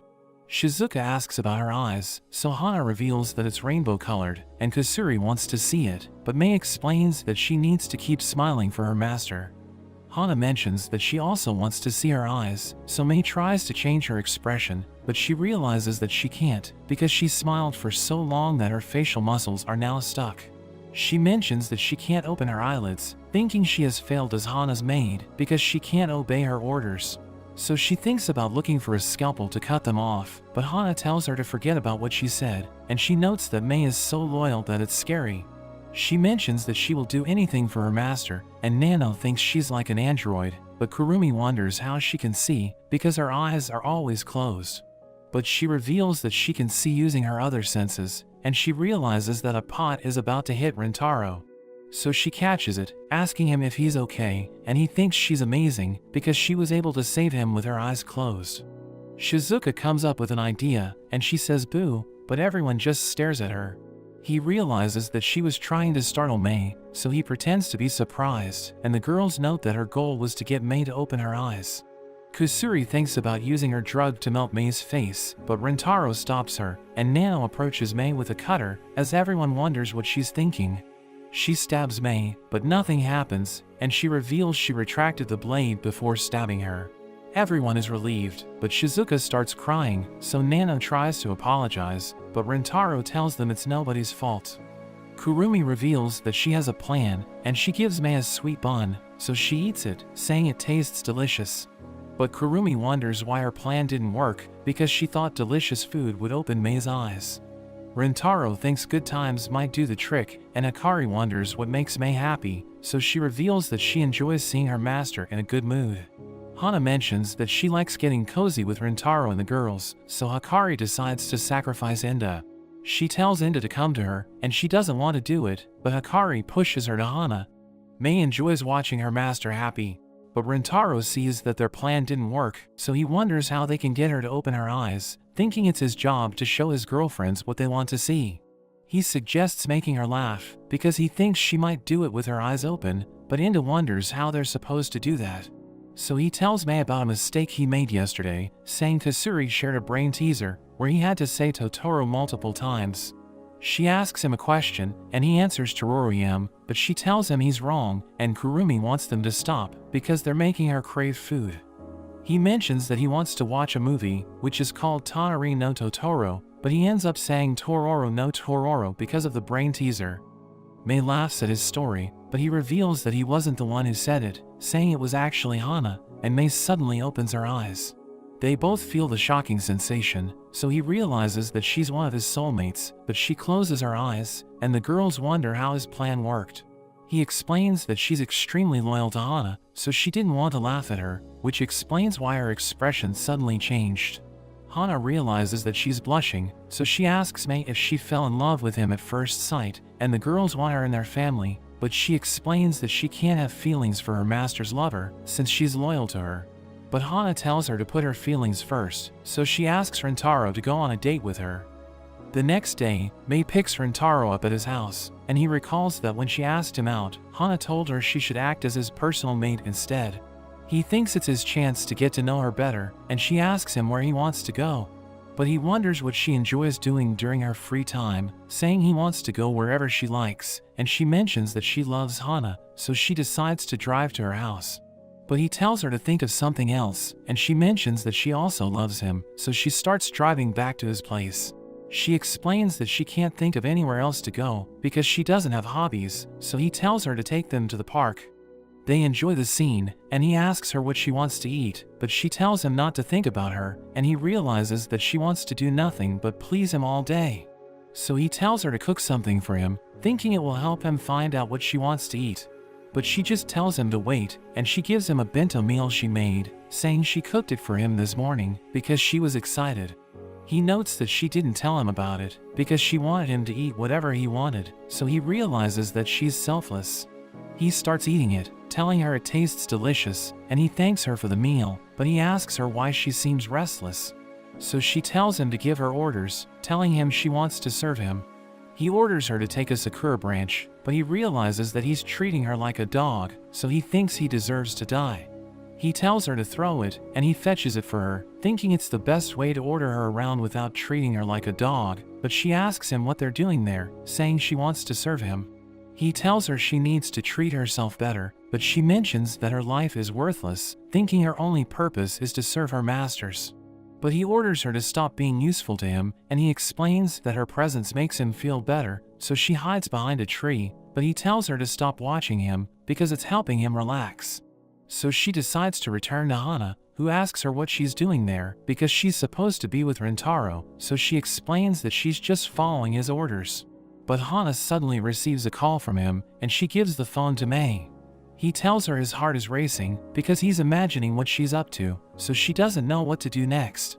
She returns to him, and he mentions that she isn't following his orders, but she explains that it doesn't matter what she does because he always finds her useful. She thinks about ending her life so that she'll no longer be useful to him, but he mentions that she finally gets his point. He tells her she's helping him just by existing, so she doesn't need to keep following his orders to serve him, telling her to just be herself. Mei recalls the moment she was about to freeze to death, but Hana saves her, telling her she will call an ambulance. Mei thinks she isn't worth saving because her life has no purpose, but Hana tells her she isn't worthless and helps to keep her warm until the ambulance arrives. We return to the present as Rintaro tells her he loves her, telling her he wants her to be his girlfriend. The girls welcome Mei to their group, and Hana suggests that they should all dress up as maids. Inda is against it, but Rintaro looks forward to seeing them wear it, so they decide to do it, and he thinks they look adorable. Mei mentions that a maid must always look presentable, but Hana wonders if she can stay clean even when people are trying to get her dirty. She suggests running an experiment, where the girls will have a maid shootout with water guns, saying the ones who get wet will lose the game. She mentions that the winner gets to hug and kiss Rintaro, so everyone's determined to win, and he dresses up as a butler to serve as the referee. The game begins, and Inda tries to shoot Mei, but she dodges all of her shots. She fires back, and Inda avoids the water, but she shoots again, and Inda thinks she's doomed, but she still manages to dodge it. Hikari is impressed, but Kusuri tells Inda she's wide open, and she finishes her off. Kusuri celebrates, but Nano suddenly shoots her from behind, so she also gets eliminated. Hana realizes that maids look cuter when they're wet, and Kurumi prepares to shoot her, but she throws a bun which distracts her, and Hana takes her out. Nano charges in, but Mei shoots her, as she uses her genius intellect to take everything into account, and she dodges the shot. She starts fighting Mei, but they struggle to hit each other, and she notes that fighting her is inefficient, so she decides to look for an easier target. She sees Shizuka, who panics as she sees her, so she starts shooting everywhere. Nano prepares to take her out, but she suddenly gets hit. We learn that Shizuka got lucky because she kept firing in all directions, and one of her shots just happened to land on Nano. But we see that she's also wet because one of her shots landed on herself. Hikari takes Hana hostage, and she threatens to shoot her if Mei doesn't eliminate herself, so she thinks about doing it. But Hana shoots herself first, so Mei becomes upset, and she takes Hikari out. Rintaro is about to announce that she's the winner of the game, but she tells Hana to hang on, and when she holds her, she also gets wet. He realizes that there were no survivors, but he announces that they're all winners, and they all line up to have their moment with him, so he also ends up wet. After that, the girls wonder how Mei became Hana's maid, and she gives everyone a senseless explanation. But they all start crying, realizing she had a tragic past, but Kurumi doesn't understand what she said. She mentions that she belongs to Hana because she saved her life, but she wonders why Hana decided to help her, since they didn't even know each other. So she reveals that she just found her cute, and the girls think she shouldn't have said that, but Mei feels honored, so everyone realizes that they're both idiots. We see the girls stepping on the scale, and they realize that they gained weight because of the food they ate during the festival. But Kurumi isn't affected because of her extremely fast metabolism. They decide to have training sessions together, and Rintaro can't believe they're aiming for greater heights because they're already the cutest. He thinks they'll set a world record with their cuteness, but he suddenly sees a girl trying to recruit players into the girls' baseball team. Their eyes meet, and they both feel the shocking sensation, but she asks him if he wants to join her team. He reminds her that he's a boy, so he can't join her team, but he asks for her name, and she introduces herself as Sudo. But he apologizes for disturbing her because she was busy recruiting members into her team. She reveals that they have a practice game this weekend, and their team will be disbanded if they don't win it. But they don't have enough players to participate, and Rintaro knows that a baseball team needs 9 players, so he asks her how many she needs. She reveals that she needs 8, so Rintaro realizes that she's the only member in her team. But she explains that there used to be 9 players, and they all wanted to become national champions, so her teammates left her to train in America. She reveals that she decided to stay there because she wants to make sure they have a baseball team waiting for them when they return. He tells her she can't do everything alone, but she thinks she can achieve anything if she works hard, and she reveals that she practices her swings because she wants people to take an interest in baseball. She mentions that she has already performed over 10,000 swings today, as she reveals that she comes to school 4 hours early and even tries to recruit people during her recess. He asks her if her arms are starting to hurt, but she believes the pain will only make her stronger, and she reveals that she actually enjoys the suffering. But she suddenly collapses, so he tells her not to push herself, but she thinks she needs to keep going because she hasn't suffered enough, so he realizes that she's a masochist. He asks her what he can do to help because he doesn't want her to work herself to death, but she just tells him to hit her while she practices her swings, so he realizes that she's insane. So she tells him to help her train instead, and they have a practice game. After that, Sudo massages Rintaro's foot, as she thanks him for helping her out, and he tells her they can hang out after school tomorrow. The next day, we see Sudo walking around the campus, as she looks forward to playing with Rintaro again.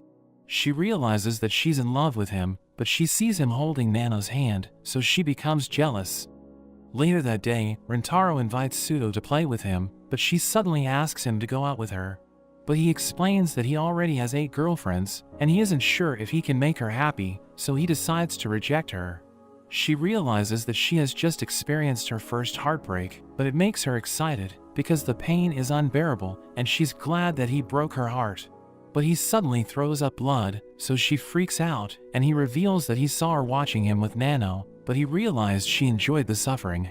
So when she asked him out, he knew that she just wanted to experience the pain of being rejected. She's embarrassed since he was able to see right through her, and he reveals that he just pretended to reject her, telling her he wants to be with her so that he can continue to support her. She thinks he can't make her happy because he already has 8 girlfriends, but he tells her he'll do everything to make all of them happy, so she decides to become one of his girlfriends. Rintaro introduces Pseudo to the girls, and she tells them she's glad to be there, but she wants them to hit her with a baseball bat. He reveals that she's a masochist, but she explains that she wants them to smack her because she feels inferior to them. She thinks she's no match for them because they're all incredibly attractive, and she thinks she doesn't deserve to be one of them, but Rintaro tells her she's amazing. Kusuri offers to do it for her, and she hits her, as Nano notes that they're both weirdos. Everyone starts talking to Pseudo, and Rintaro asks them if they want to try baseball. He tells them that the girls' baseball team is in danger, and Inda wonders if Hana can do anything as the chairperson of the board.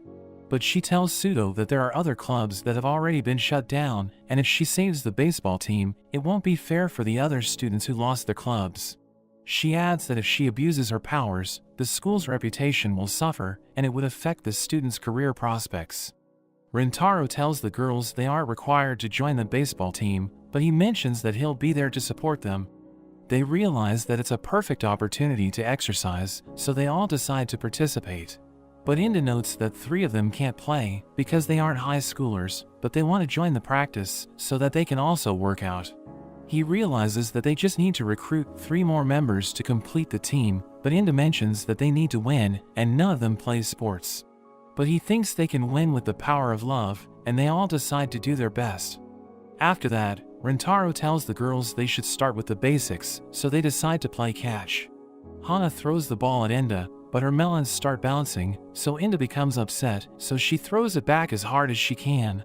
Kusuri plays catch with Nano, who mentions that her technique is inefficient, and she thinks Nano is like a pitching machine. Hikari throws the ball at Kurumi, who imagines the chocolates she used to eat, and she catches it with her mouth. Mei is partnered with Shizuka, but she realizes that her legs are trembling, so she makes the ball roll on the ground. Rintaro tells the girls it's time to practice swings, but he sees Kusuri holding the bats like she's Zoro, so he tells her she only needs to use one of them. They train together until it gets dark, and we see that they're already exhausted, so Rintaro thinks they should call it a day. But Pseudo wants to continue her training, and she tells everyone to go home, so they bid her farewell. The next day, Rintaro and the girls return to school, and we see that they aren't feeling well because their muscles are sore. But they realize that Pseudo is still at the same spot, and she mentions that she has performed over 100,000 swings. She greets everyone, but she suddenly starts to feel strange, and she collapses due to exhaustion. So they take her to the infirmary, and they think she's insane because she trained all night. But they realize that it's time for their next subject, so they head to their classrooms.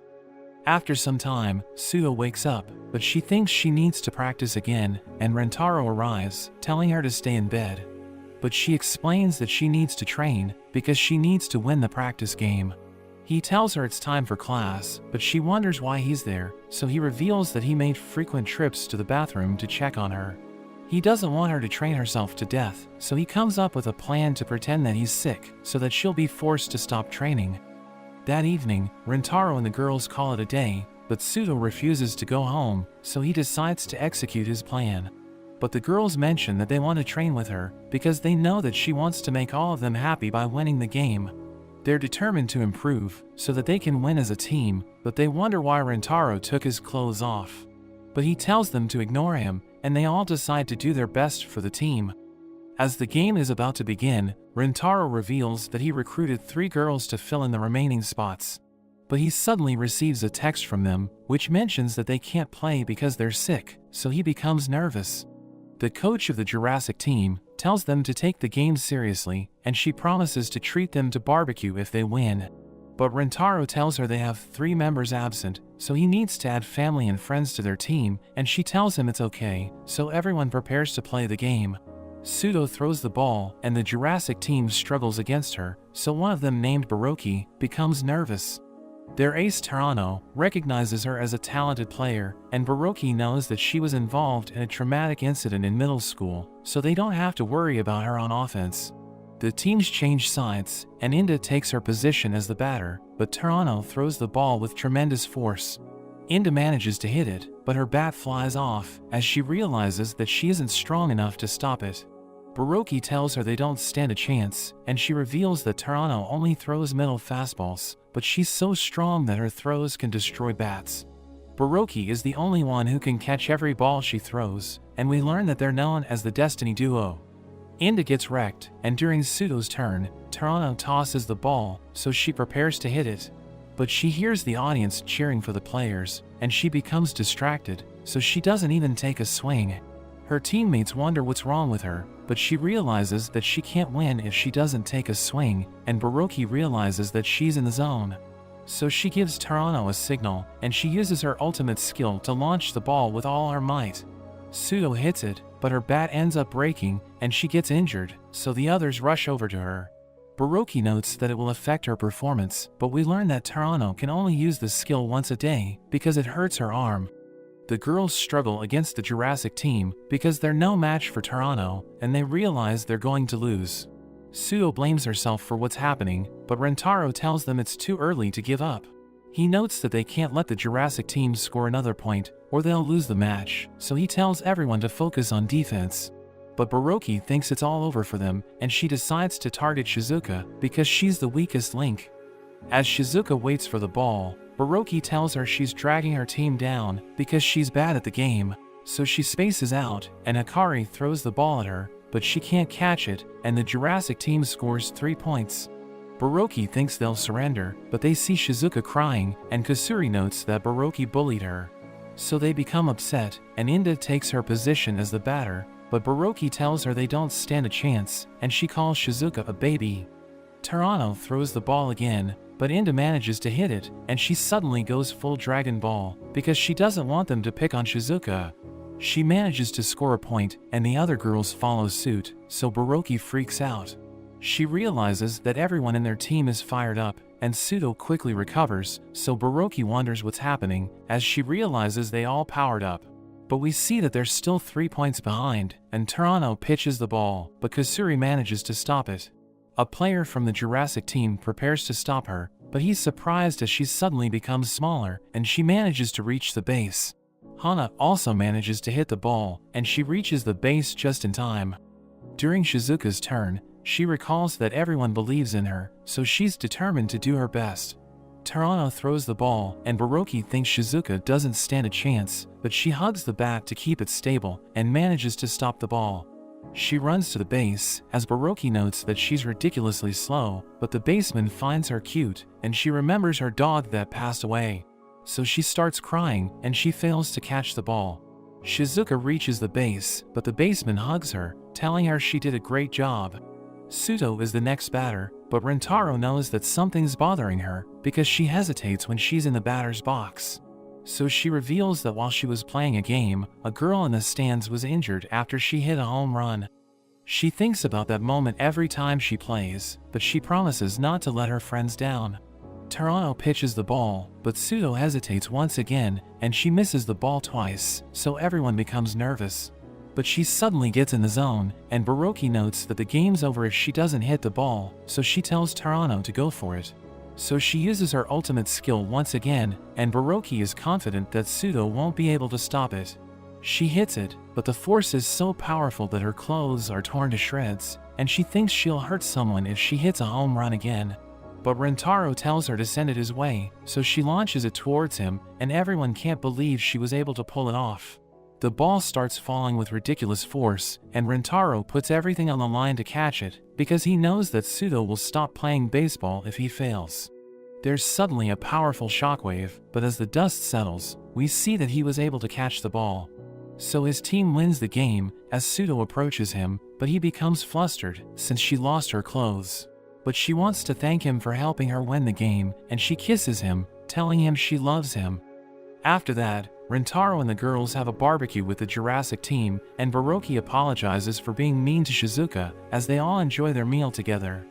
We see Rentaro and the girls on a karaoke date, and he thinks they're all amazing, as they perform in front of him. He leaves to get orange juice, but he sees Shizuka, who reveals that she has never sung in front of others before, so she's afraid that she'll mess up. But he tells her not to worry, telling her to just enjoy the moment. She checks the songbook, as she realizes that everyone's having fun. She thinks she won't feel embarrassed if she sings in front of them, because she treats them as family, so she decides to go for it. Kusuri reveals that she set up a cuteness-boosting medicine in the room, so that everyone will love her performance. But Shizuka starts performing, and the drug takes effect, as everyone struggles against her cuteness. Rintaro and Hana get blown away, and Nano notes that she's about to pass out. So Sudo decides to hit her to keep her awake, but she dodges the attack, and hits Sudo instead. But the pain excites her, and she crashes into the wall, telling Nano her swing was amazing, but she reaches her limit, and Shizuka's cuteness sends her flying. The other girls struggle as Shizuka sings the chorus, and Mei steps forward to protect them, but she gets overwhelmed, and she suddenly starts hallucinating. She also gets blown away, and Kurumi mentions that she wants to eat Shizuka, but her cuteness sends her flying. Kusuri thinks about using her drug to melt her ears, but Hikari mentions that even the reversing medicine won't be able to cure that. Kusuri realizes that she can use it to reverse the effect of the cuteness-boosting medicine, but Shizuka's cuteness intensifies, and she crashes into the wall. Hikari hides behind Inda, and she considers having her babies, but Inda mentions that she's a girl, so she wants to have babies with Rintaro. Hikari tells Rintaro what she just said, so she freaks out, but Shizuka reaches the final chorus, and Inda suddenly gets blown away. Hikari thinks she'll make it, but Shizuka's cuteness further intensifies, and it overwhelms Hikari, who joins her fallen comrades. Rintaro gets back up, because he doesn't want Shizuka to see the damage she caused after she sings. So he walks forward, thinking he can't interrupt her while she's singing, so he decides to join her instead. But it triggers an explosion of sweetness, which causes the girls to fly out of the building, but he saves all of them. We see Rintaro in a mall, and he realizes that it's beautiful, so he decides to take the girls there. But a girl mentions that it's nothing compared to her beauty, and as she sees Rintaro, they both feel the shocking sensation, so he realizes that she's one of his soulmates. She invites him to go out with her, telling him it's an honor to become her lover, and she introduces herself as Mimi. He realizes that they're schoolmates, and she's 1 year ahead of him, but she tells him she's jealous because he gets to have a date with her. So he realizes that she's a narcissist, and she tells him they need to work on his appearance because he needs to be as beautiful as her. She gives him a complete makeover, and he realizes that he looks like Nano, but the shopkeeper shows him the bill, and he can't believe how much it is. So Mimi offers to pay for it, but he tells her it's okay, and he decides to do it himself. They enjoy their drinks together, but Rintaro realizes that everyone's watching them. Mimi notes that it's normal, because they're a beautiful couple, but she reveals that someone surpassed her beauty in the past, and he thinks it might be Nano. There's a girl that gets jealous of Mimi's beauty, but her boyfriend tells her she looks prettier, saying Mimi just stands out because of her clothes and makeup. Rintaro thinks about confronting them, because they're being mean to her, but Mimi notes that they know nothing. She explains that she uses the money she earns to improve her appearance, but she knows that she can't buy beauty, because she also needs to work hard to earn it. She thinks they're just jealous, because they can't match her beauty, so the boy becomes upset, and he throws his drink at her, but Rintaro protects her with his body. A cop rushes to catch the boy, so he runs away, as Rintaro notes that his jacket is ruined, but she can't believe he doesn't care about his outfit. The boy slips, and he's about to fall on his drink, but Rintaro saves him, and the boy wonders why he would do that. So he reveals that he doesn't care what happens to his clothes, as long as Mimi is okay, and he knows that the boy was just trying to stand up for his girlfriend, so he can't bring himself to hate him. The boy notes that he's the perfect boyfriend, and he apologizes for what he did, as his girlfriend follows suit. He decides to turn himself in, and Mimi removes Rintaro's wig, telling him he doesn't need to improve his appearance, because his heart is already beautiful. She tells him she loves him, and she invites him to go out with her, so he tells her it would be an honor. But he reveals that he already has 9 girlfriends, and she's surprised to hear this. But she realizes that she would become his 10th girlfriend, and she thinks 10 is a beautiful number, so she tells him it's okay.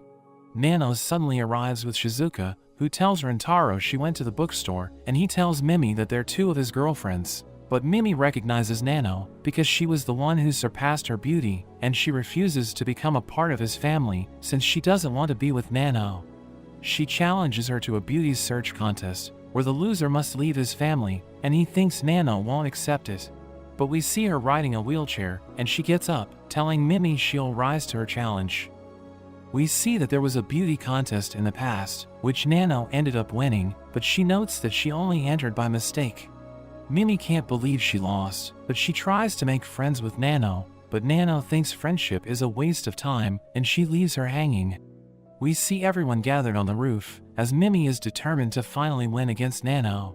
Rentaro notes that they'll have a beauty search contest to see which of them will be exiled from the family, but Inda has no idea what it means, so Mimi explains that each of them will be subjects, and they will take turns calling out qualities that make each of them beautiful, with Rentaro acting as the judge. They will go through each one of them, and the person with the most points at the end will be the winner. Inda thinks it's ridiculous, but Mimi notes that it's an officially recognized event of the World Beauty Association. She notes that the contest has already begun, and she starts with Inda, saying her pursuit of finding out the details is beautiful, and Rentaro gives her a point. Nano points out Inda's almond-shaped eyes, so she also gets a point. They both continue to compliment Inda, and she gets embarrassed hearing what they're saying. The other girls are also complimented in the following rounds, and we see that after 7 rounds, Nano ends up in the lead. Hikari notes that Nano will have a huge lead if she wins the next round, and the next subject for the contest is Shizuka. Hikari thinks Nano has the advantage since she has spent a lot of time with Shizuka, and she starts off with the first compliment, calling Shizuka's quiet nature cute, but Rentaro notes that cute isn't the same as beauty, so she doesn't get a point. She becomes devastated by her mistake, and Mimi ends up winning the 8th round. Rentaro notes that he is the final subject of the contest, and Mei decides to be the judge of the round. Mimi starts off by complimenting Rentaro's thick eyebrows, and as Mei is about to give her a point, Rentaro tells her to look closer. The girls are shocked seeing he shaved his eyebrows, and Mimi doesn't get a point. Nano compliments his uniform style, but he suddenly rips it off, so she also doesn't get a point. They wonder what he's doing, but they both refuse to lose, so they continue to compliment him, but he removes everything that they point out. The time for the round ends, and we see Rentaro looking ridiculous. The girls both have 0 points, so Rentaro notes that it's a draw, and neither of them will be exiled. Hikari is moved to see how far Rentaro went to save them both, but Mimi considers the draw a loss, so she prepares to leave. But Nano tells her to wait, apologizing for trampling on her feelings in the past. She mentions how she has learned the value of friendship since she has been with Rentaro, and she asks for the chance to be her friend. We see that in the past, Mimi thought Nano was stunning, and she was the one who secretly entered Nano into the beauty contest because she wanted to be her friend. After that, Rentaro formally asks the girls to accept Mimi, and they think that even though she can be stuck up, she isn't bad, so they welcome her to the family, and she mentions she will make them all as beautiful as her.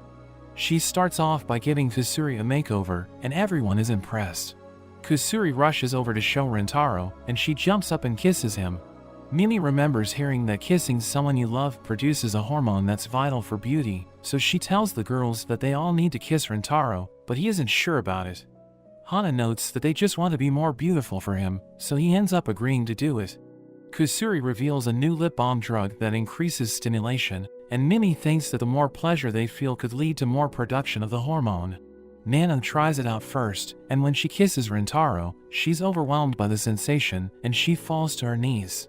Rentaro also feels strange from the kiss, and he wonders if he's being affected by the lip balm. The other girls take their turns kissing him, and they all find it incredible. Sudo asks for her turn, and she finds it amazing, so she tries to last as long as possible, but her legs end up shaking uncontrollably. Inda notes that she doesn't care about a kiss, but Rentaro kisses her anyway, and she hugs him so hard that she crushes his back. Hikari kisses him next, and the feeling makes her explode with a nosebleed.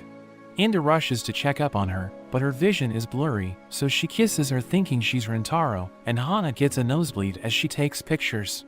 Mimi is the last to kiss Rentaro, and she can instantly tell that the beauty hormones are being released, so she tells everyone they need to keep kissing him. At the end of the day, we see that everyone has become beautiful, and Rentaro has even become a work of art. We see a group of researchers in a lab, and their leader notes that there's a decline in solar activity, which has been causing weather anomalies. They're afraid that if nothing changes, the world will plunge into an ice age, and Rintaro learns about it, so he becomes concerned. We see Rintaro with the girls, who realize he's bald, because he shaved his head during the beauty search contest. But Kusuri reveals that she has a hair-growing medicine, and Mei notes that she knows how to cut hair. So they use the drug on Rintaro, and Mei does a perfect job styling his hair. Hana asks Kusuri if she has a hair control medicine, so she shows it to Hana, but she suddenly drinks it, and Kusuri tells her to spit it out, because it's a bad mix. Hana's hair turns into a cocoon, and it tries to attack Mei, so Rintaro saves her, but he sprains his ankle. So Mei takes him to safety, and the girls wonder what happened to Hana.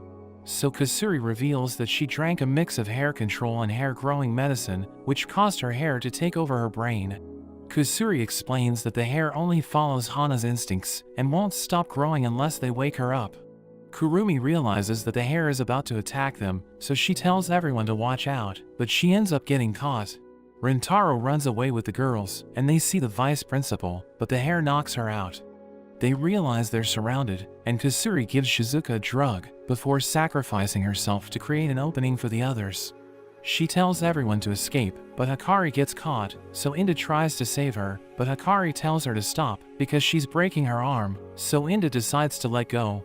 The survivors reach the car, so they try to use it to escape, but Mei realizes it isn't moving.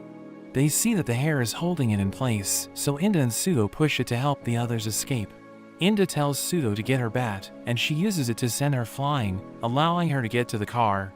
Mei notes that the hair is trying to block the exit, so Sudo grabs onto it, and tells the others to escape while she holds it in place.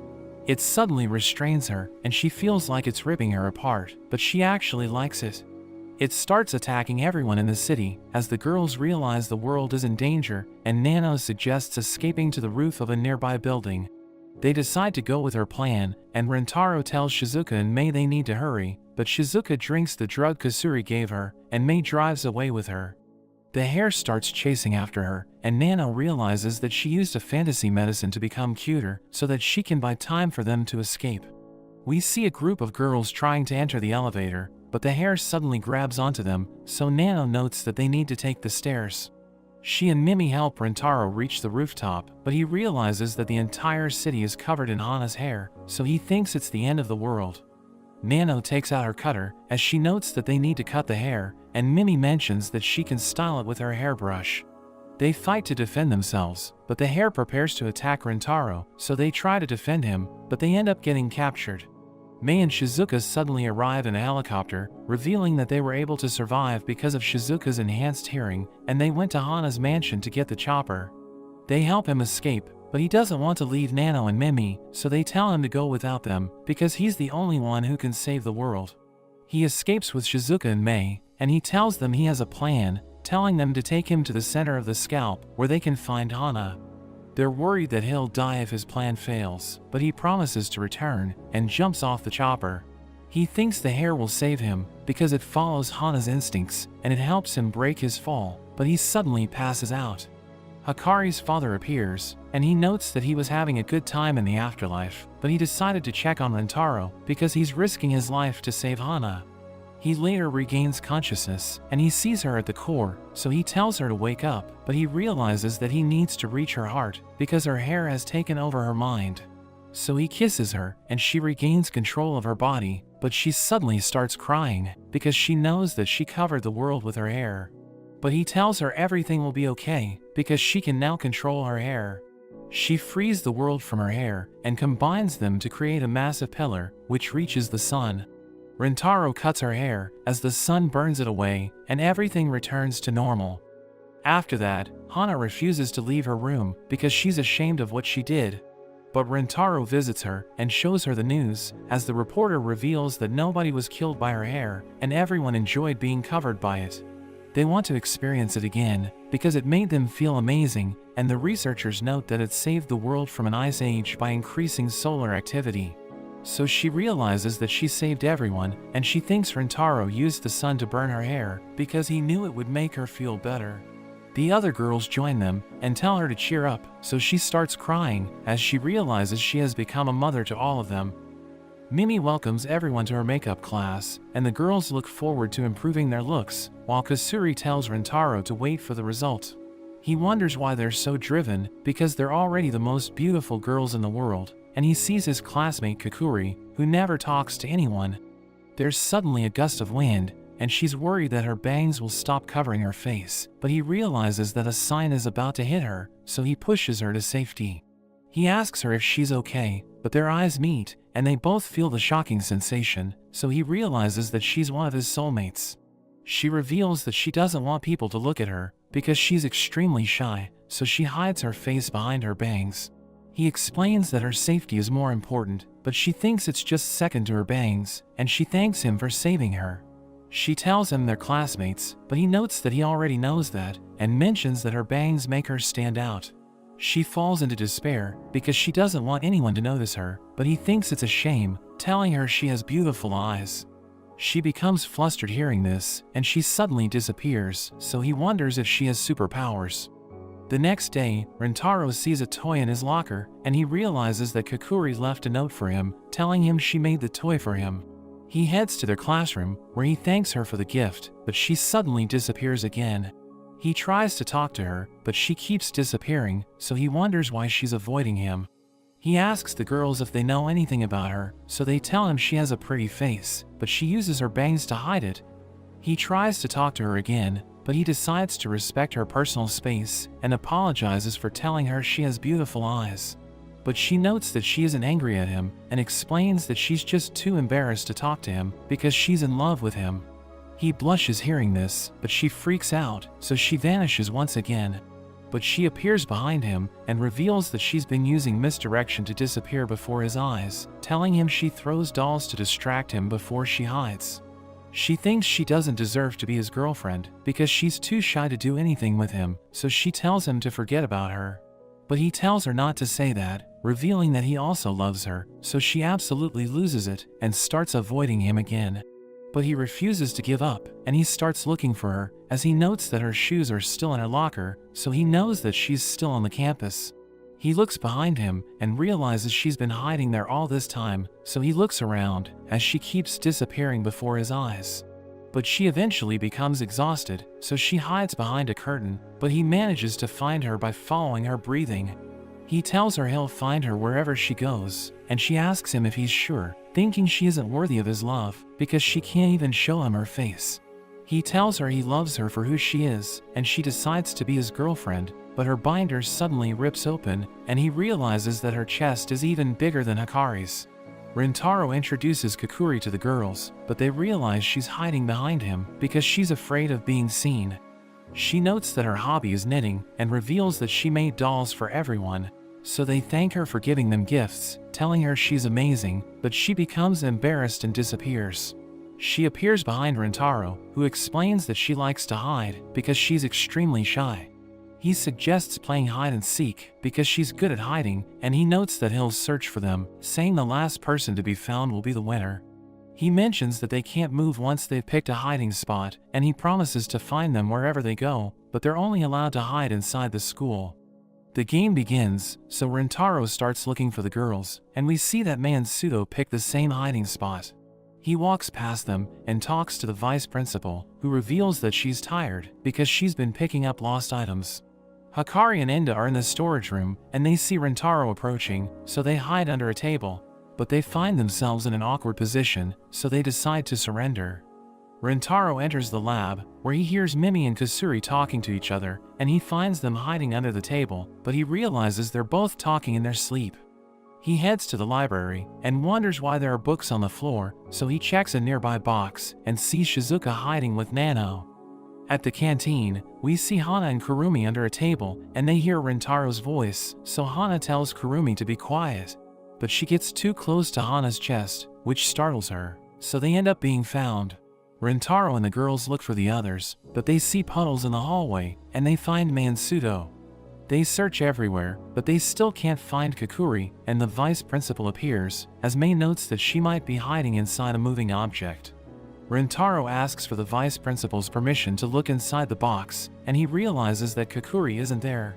But he sees a toy, so he asks the vice principal if she saw a student that vanished before her eyes, and she reveals that she did, but she thinks it was just a ghost. He checks her hair and pulls Kakuri out, as the vice principal notes that she feels lighter. He congratulates Kakuri for winning the game, and the girls tell her she's amazing, but she becomes embarrassed and disappears again. She appears behind them, and they're amazed by her disappearing act, so he thinks the game is successful because they now accept her for who she is. The girls tell her to claim her reward, which is a kiss from Rintaro, and she thinks she isn't ready for it, so he tells her they can do it some other time. Everyone prepares to go home, but he suddenly kisses her, and he apologizes for doing it out of the blue, telling her he wanted to kiss her before she becomes embarrassed. But Mimi asks him who he's talking to, and he realizes that Kakuri has disappeared. We see Inda as Rintaro approaches her, and he apologizes for making her wait, but she tells him she isn't happy to see him. So he thinks he should have arrived earlier, and believes he isn't good enough to be her boyfriend. He walks away, and she chases after him, but she suddenly wakes up, realizing it was just a dream. We see Rintaro as he shows the girls a heart-shaped snack, and he notes that it brings happiness to lovers who share them. He suggests splitting it into 12 pieces, so that they can all eat it, and the girls are excited to try it, but Inda mentions that she isn't interested. Everyone eats it, and Rintaro feeds her one of the pieces, but she tells him he won't get anything in return. She wonders why she can't say a simple thank you, realizing she can't express her feelings for him, and she uses one of the pieces to stab his eye. She thinks she's different from everyone, because they're all nice to him, and Hikari realizes that she's sad, thinking it's because of her small chest. So she uses one of the pieces to stab Hikari's head, but she just eats it. The girls start playing sumo, and Sudo takes Kasuri down, but she notes that she'll use her reversing medicine to reveal her true form. She searches for it, but she realizes she only brought her anti-tsundere medicine, so she leaves it on the ground, and notes that she needs to fight with her current form. Inda decides to drink it, because she thinks Rintaro will leave her if she doesn't change her attitude, but Kasuri crashes into her. The girls tell her to calm down, because they know she has a short fuse, but she tells Kasuri it's okay. She sees a light above Inda, and she recognizes it as tsundere energy, so she realizes that Inda drank the medicine. The light disappears, and everyone realizes that Inda has changed. She apologizes for drinking Kasuri's drug without permission, and she tells Inda it's fine, but she realizes that her tsundere powers are gone. So she challenges her to a sumo match, and instantly defeats her. Everyone realizes that Inda's powers came from her tsundere energy, which boosted her physical abilities by removing her limiter. Sudo tells Inda to hit her with a baseball bat, and she's excited to get blown away. But she becomes disappointed, as she realizes that Inda lost her powers. She tells Shizuka and Kakuri that she wants to learn how to crochet with them, and they let her join them, as Hikari mentions that she's better than her usual self. But Sudo notes that she loves the old Inda, and the other girls agree with her, so Kasuri promises to make a drug to reverse the effects. But Inda mentions that she won't drink it, because she wants to be a nice girl. Rintaro invites her to go for a walk, and she mentions that she loves holding his hand, telling him she has always wanted to tell him how she feels. But he explains that he already knows that, and tells her he chose to go out with her, because he loves her even though she's a tsundere. He tells her not to hate her old self, because he won't allow anyone to look down on the person he fell in love with, and she decides to go back to how she was. That evening, Kasuri finishes her tsundere medicine, and Inda drinks it, causing light to surround her body. But she asks them if she's back to being a tsundere, and they realize the drug didn't work, so Kasuri thinks she's stuck like that forever. Rintaro thinks there must be another way, and he promises to find a solution. But Hana notes that it's getting late, and she thinks Inda's parents won't be happy because her personality has changed. She asks Inda if she wants to come over, but he thinks it isn't safe to leave her with Hana, so he decides to join them in the mansion. Hana invites Inda to take a bath together, but Rintaro stops her, and he joins Inda and Hikari in their room. He tells Inda he'll get her back to normal, and reveals that Kasuri told him how everyone creates tsundere energy, so he thinks she can return to her old self if she's constantly exposed to it. Hikari realizes that they need to keep doing things that force her to act like a tsundere, and he decides to give it a try, telling her he loves her. Hikari thinks she'll punch him, but she just tells him she loves him back, so he realizes he failed. Hikari takes a bath with Inda, who thanks Hikari for trying to help her return to her old self. But she notes that Inda has done so much for her, so she wants to repay her by helping her regain her tsundere energy. But Hikari suddenly starts playing with her, as Hana observes them outside the bathroom, but she loses blood and passes out. So Mei orders the other maids to get the transfusion team, but Rentaro comes up with a plan to help Inda.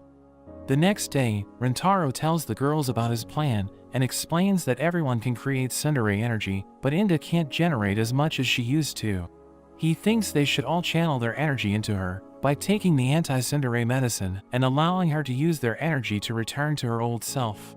Kusuri thinks his plan might work, but he knows that their energy might not harmonize and cause Inda's body to explode. He thinks it's too risky to let her handle it alone, so he decides to be the one to filter the energy into her body. He explains that he'll do what Goku did with the spirit bomb, but the girls are worried that Kurumi might change, because she's also a tsundere. So Kusuri explains that she'll be fine, since her hunger shapes her personality. Rentaro knows it won't be easy, but they all decide to help him, and Hikari acts like a tsundere. But she starts to feel strange, as she realizes that her tsundere energy is leaving her body. She endures the pain, and the other girls follow suit, but they struggle as Rentaro gathers their energy. He prepares to give all of it to Inda, but he realizes that he can't keep it together. She tells him not to push himself, but he starts acting like a tsundere, as he realizes that the energy is affecting his behavior. He thinks she's amazing, because she fights the energy every day, just to tell him how much she loves him. He tells her he loves her, and gives her their tsundere energy, as she struggles to absorb all of it. Everyone cheers for her, as she takes it all in, and releases a powerful shockwave. They realize she's back to normal, so they celebrate, but she thanks them for helping her out, so they think she hasn't fully recovered yet. After that, we see the girls talking about their experience with Rentaro, and they all think he's the perfect boyfriend. But Mimi wonders if she and Kakuri are supposed to be there, because they haven't appeared in the manga yet. But the girls tell them it's okay, because the anime director will be responsible if there are any problems. Nano notes that most relationships fail because of a failure to communicate, so Kakuri thinks she needs to stop hiding whenever Rentaro tells her he loves her. He suddenly joins them, and explains that he helped a teacher carry 10,000 boxes, but he realizes that they're staring at him. Kusuri tells him she loves him, and thanks him for making her happy, so he's touched by her sweetness. Nano notes that his head pats are efficient at making them feel special, and he reveals that he practices how to do it every night, so they realize that he takes being their boyfriend seriously. Nano tells him she loves him, and she's grateful for everything he's done for them.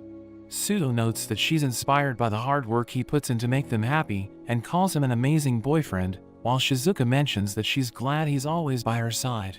Hikari mentions that his hands are gentle, and thinks she's lucky to have him as her boyfriend, saying she's the happiest girl in the world. Hana tells him she's glad he was born into this world, and Mei thinks he's a wonderful guy, because he taught her the joys of giving and taking. She thinks she doesn't deserve to be with him, but she mentions she wants to spend the rest of her life with him. Mimi tells him he has the most beautiful heart in the world, so she'll strive to live up to his character, by continuing to improve her beauty. Kakuri calls him, but she suddenly disappears, and she apologizes for hiding, telling him she still isn't used to talking to him. But he tells her not to worry, because he's willing to take their relationship slowly, telling her they'll be together for the rest of their lives. She tells him that even though she might disappear, her love for him will never change, and he's touched by her words, but she vanishes before his eyes. Kurumi tells him she loves him for always giving her the food she likes, and Inda struggles when it's her turn. But Rentaro tells her it's okay, because she just went back to being a tsundere, and she already told him how she feels, but she tells him she loves everything about him. He cries tears of joy, and thinks he doesn't deserve to be with all of them, but he tells them that he loves them more than anything in the world. We see a girl hosting a show called Love Talk, and she sees Rentaro's girlfriends, so she decides to interview them about their love lives. She asks Hana about the moment she felt cherished by her boyfriend, so she mentions that she once broke her heels during their date, and Rentaro carried her for the rest of the day. The host thinks he's crazy, and she asks Kakuri the same question, so she mentions a time when her underwear came loose. The pins couldn't hold it since her chest is too big, but Rentaro held onto them for an entire day, so the host thinks he must be a monster.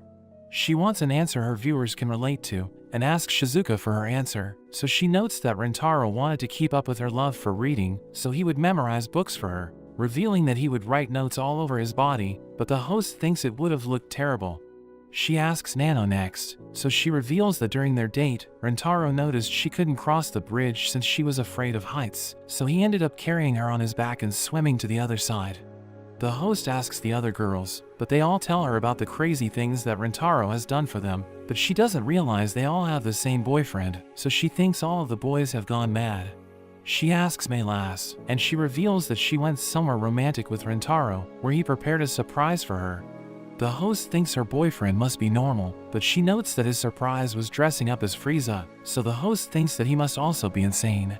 She starts to lose hope, and thinks her next episode will be trash, but she sees Rintaro, and thinks he looks like a good boy, so she decides to interview him.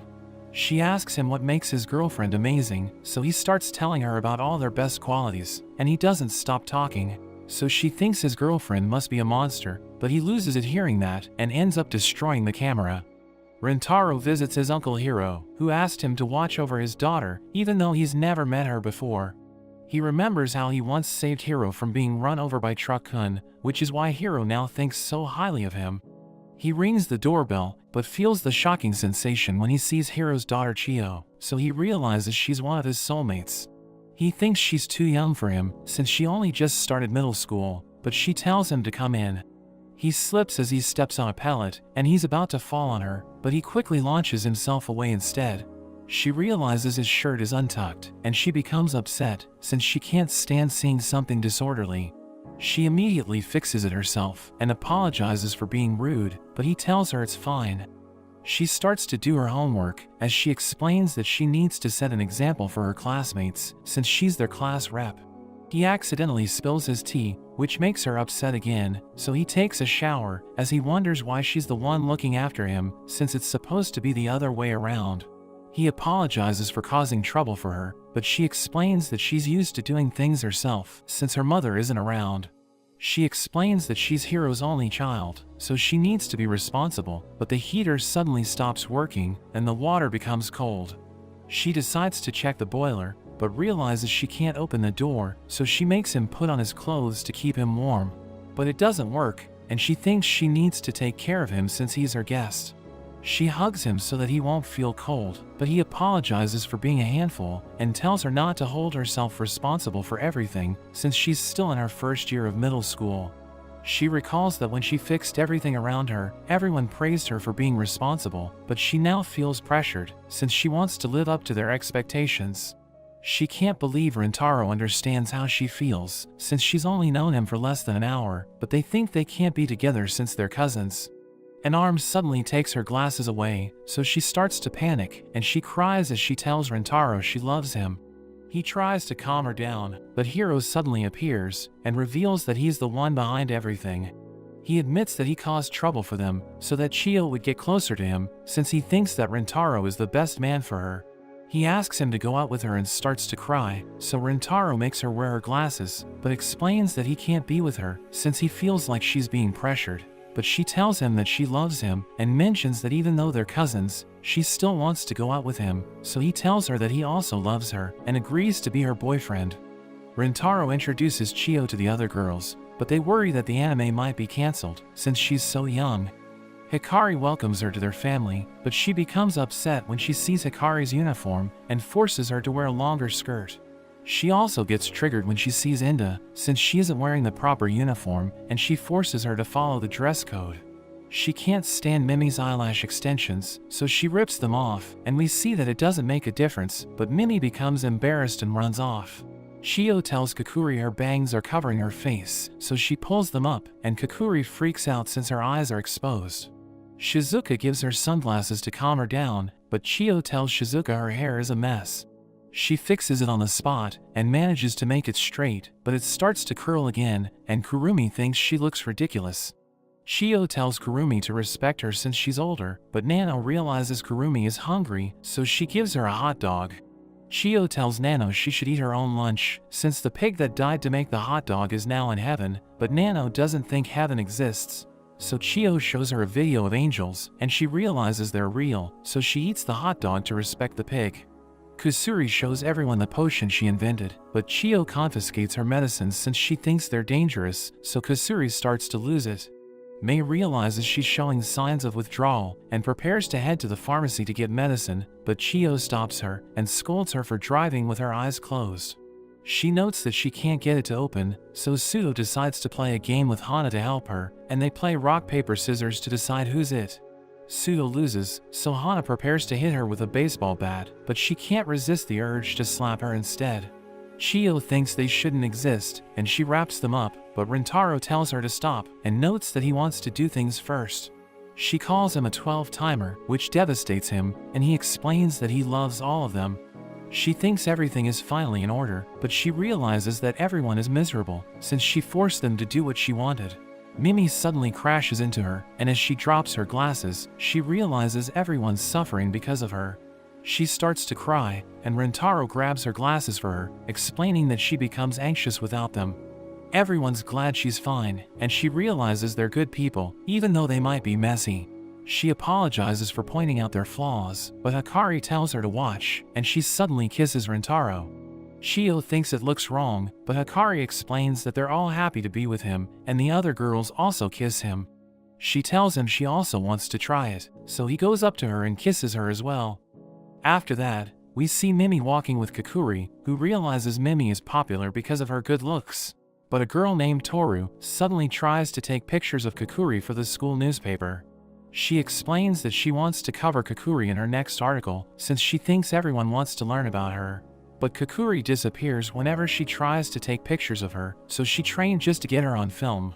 She uses her journalistic breathing to close the distance, and Kakuri tries to get away, but Toru manages to get a picture of her. The next day, the girls see Toru's article in the newspaper, and Rintaro reveals that he went around the school to collect all the copies, since Toru wrote the article without Kakuri's consent.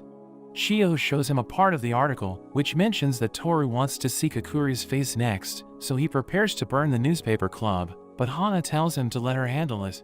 She calls Toru to her office and threatens to shut down the newspaper club if she continues to write unacceptable articles. But she shows Hana pictures of her and notes that everyone will learn about her relationship with Rintaro if she tries anything. Hana reports that she has failed, so Rintaro thinks about protecting Kakuri himself, and the girls promise to do their best to help him. Kakuri notes that Toru went through a training arc to get a picture of her, and she thinks she can beat her if she also trains hard, so the girls tell her they have a plan. They make her wear a ridiculous outfit, so she becomes embarrassed and disappears, and they go after her to keep pushing her to her limits. She eventually becomes exhausted and starts to lose hope, since she thinks her misdirection isn't getting any better. Mimi puts on an outfit and notes that she's beautiful thanks to the outfit that Kakuri made, and she tells Kakuri to believe in herself. Rintaro realizes they're complete opposites, since Kakuri diverts attention while Mimi thrives in it, and he comes up with a plan. The next day, Kakuri and Mimi see Toru, who opens a window to blow away Kakuri's bangs. She runs away, but Toru uses her journalistic breathing to catch up to her and takes a picture of her face. She thinks she finally got her, but realizes she got a picture of Mimi instead, so she concentrates and tries again, but she ends up only getting pictures of Mimi. She becomes exhausted and finally admits defeat, but she tells Mimi she'll appear in the next issue since her photos are beautiful. We see Kakuri hiding behind her, and Rintaro realizes their plan worked, since she was able to use her misdirection to divert attention to Mimi, who mentions that no one can resist her beauty. But the wind suddenly blows away Kakuri's bangs, and Mimi freaks out when she sees her face, since she's never seen anyone as beautiful as her. Kakuri is embarrassed and quickly disappears, but Mimi goes after her, since she wants to know her beauty's secrets. We see Rintaro and the girls in their classroom, and we learn that their teacher quit after he won the lottery, so they wonder who will take his place. An American girl named Nadi joins them in the classroom, and she reveals that she will be their new teacher, but everyone finds it strange since she'll be teaching them Japanese. She tells her students she came from the land of the free, but Inda is annoyed by the way she talks, so Rintaro calms her down. Nadi thanks him for taking care of Inda, but as their eyes meet, he gets the shocking sensation, so he realizes she's one of his soulmates. She falls in love with him at first sight and tells him to stay with her after class since she wants to talk to him. After everyone else leaves, Nadi sits beside Rintaro, but he tells her she's too close to him. She explains that it isn't a problem for Americans, and she hugs him, but he panics and falls to the ground. She realizes he's shy, but she suddenly kisses him and confesses her feelings for him. She knows it's wrong since he's a student, but she explains that she doesn't care, since they only live once, and she asks him to go out with her, but he realizes she's actually Japanese, because he knows that Americans don't do love confessions. She realizes she's screwed up, since she's never been in love before, and she knows there's no way out of it, so she admits that she's the eldest daughter of the Yamato family. She reveals that she was born and raised in Japan, and her English is so awful that she failed to become an English teacher, but Hana hired her since she's cute. In a flashback, Nani is locked in a storehouse by her mother since she doesn't follow the Japanese traditions, and she realizes she's being forced to do things she doesn't like, since she's the heir of the Yamato family. She watches an American show to pass the time, and she sees a group of kids eating junk food as they watch TV, but she thinks they're amazing, since they're free to do whatever they want. She dyes her hair and dresses up like an American, but her mother thinks she's a disgrace to the Yamato family, and ends up kicking her out of the house. In the present, Nani thinks Rintaro won't like her since she's a Japanese pretending to be an American, but he tells her it's fine, and notes that she's wonderful because she isn't afraid to express herself. Rintaro introduces Nani to his other girlfriends, but she realizes they're all dressed the same, so she wants to see what they look like if they set themselves free. They use their creativity to come up with outfits, and Nani looks at the one Nano made, but she doesn't like it since it's lacking in freedom. She tells everyone the outfits they came up with are trash, and they try to impress her, but they all end up failing, because they don't know what she means by freedom. The next day, Hana gives everyone their costumes, and reveals that she used her money to rush their orders. Rintaro closes his eyes as she dresses the girls, and they draw lots to determine who will reveal their costumes first, but Mimi can't reach them since her costume is too big. Mei goes first, and she reveals her dog costume, which everyone finds cute, but Nani doesn't seem to be impressed, so Rintaro thinks it isn't free enough. When Shizuka removes her hood, everyone realizes she's like a princess, but Nani seems to think it's nothing special. Chio goes next, and Hana thinks she looks cute in her police officer costume, but Shizuka hopes Hana doesn't do anything that could get her arrested. Kurumi reveals her macaron fairy costume and explains that she's been craving macarons, which is what inspired the outfit. Mimi shows everyone her outfit next, but it's so big that they think she looks like a final boss, and the other girls also reveal their costumes. Kusuri shows herself drowning in formalin, so everyone is worried, but she tells them it's fine, since she made sure the chemicals weren't harmful to humans. Kakuri reveals that she's dressed up as Mimi, since she wants to be as confident as her, and Mimi tells her she's beautiful, but she becomes embarrassed and disappears. Rintaro dresses up as Luffy, and he swears to protect everyone in his family, but Inda hesitates to reveal her costume. Hakari pulls off her hood, and everyone thinks she looks adorable, since she's wearing a girly outfit. She tells Hana she's the only one who hasn't revealed her costume, and we see that she dressed up as a schoolgirl. She mentions that she wants to be a high schooler again, so that she can spend time with everyone, and they all think she looks incredible. Rintaro asks Nani what she thinks of their costumes, but she suddenly starts to cry, and tells them they look like Freedom Avengers. She reveals that she was holding back her tears, and they thank her for helping them become their best selves, telling her they wouldn't have expressed themselves if she wasn't that strict. She realizes they have good hearts, so she decides to tell them her secret and shows them her old license. They realize she's Japanese, and Rintaro wonders why she revealed her secret, so she explains it's her way of showing she wants to be part of their family. As Nani watches the girls have fun, she's glad they accepted her for who she is, and she thanks Rintaro for giving her the courage to share her secret. Hana tells everyone the Spring Festival is about to begin, and she has invited the popular idol group TK48. But she receives a call that they can't perform since they're injured, so she asks the girls if they want to become idols. She explains that they don't have enough time to book another idol group, and she wants the girls to fill the slot, so Inda mentions she isn't interested. But the others agree to help Hana, and Rintaro is excited to watch them perform, so Inda ends up changing her mind. Nani tells Hana to join them, and she explains that she just wants to watch, but Kurumi pushes her to do it. Rintaro promises to do his best to help them, and they hire a coach named Tina, who used to be a top idol. She explains that performance quality is the secret to an idol's success, and as they start to practice, she realizes that Nano and Mei have potential, while Mimi has elegant movements. Inda and Pseudo get better as they practice, but the others are terrible performers, so she thinks they won't do well on stage.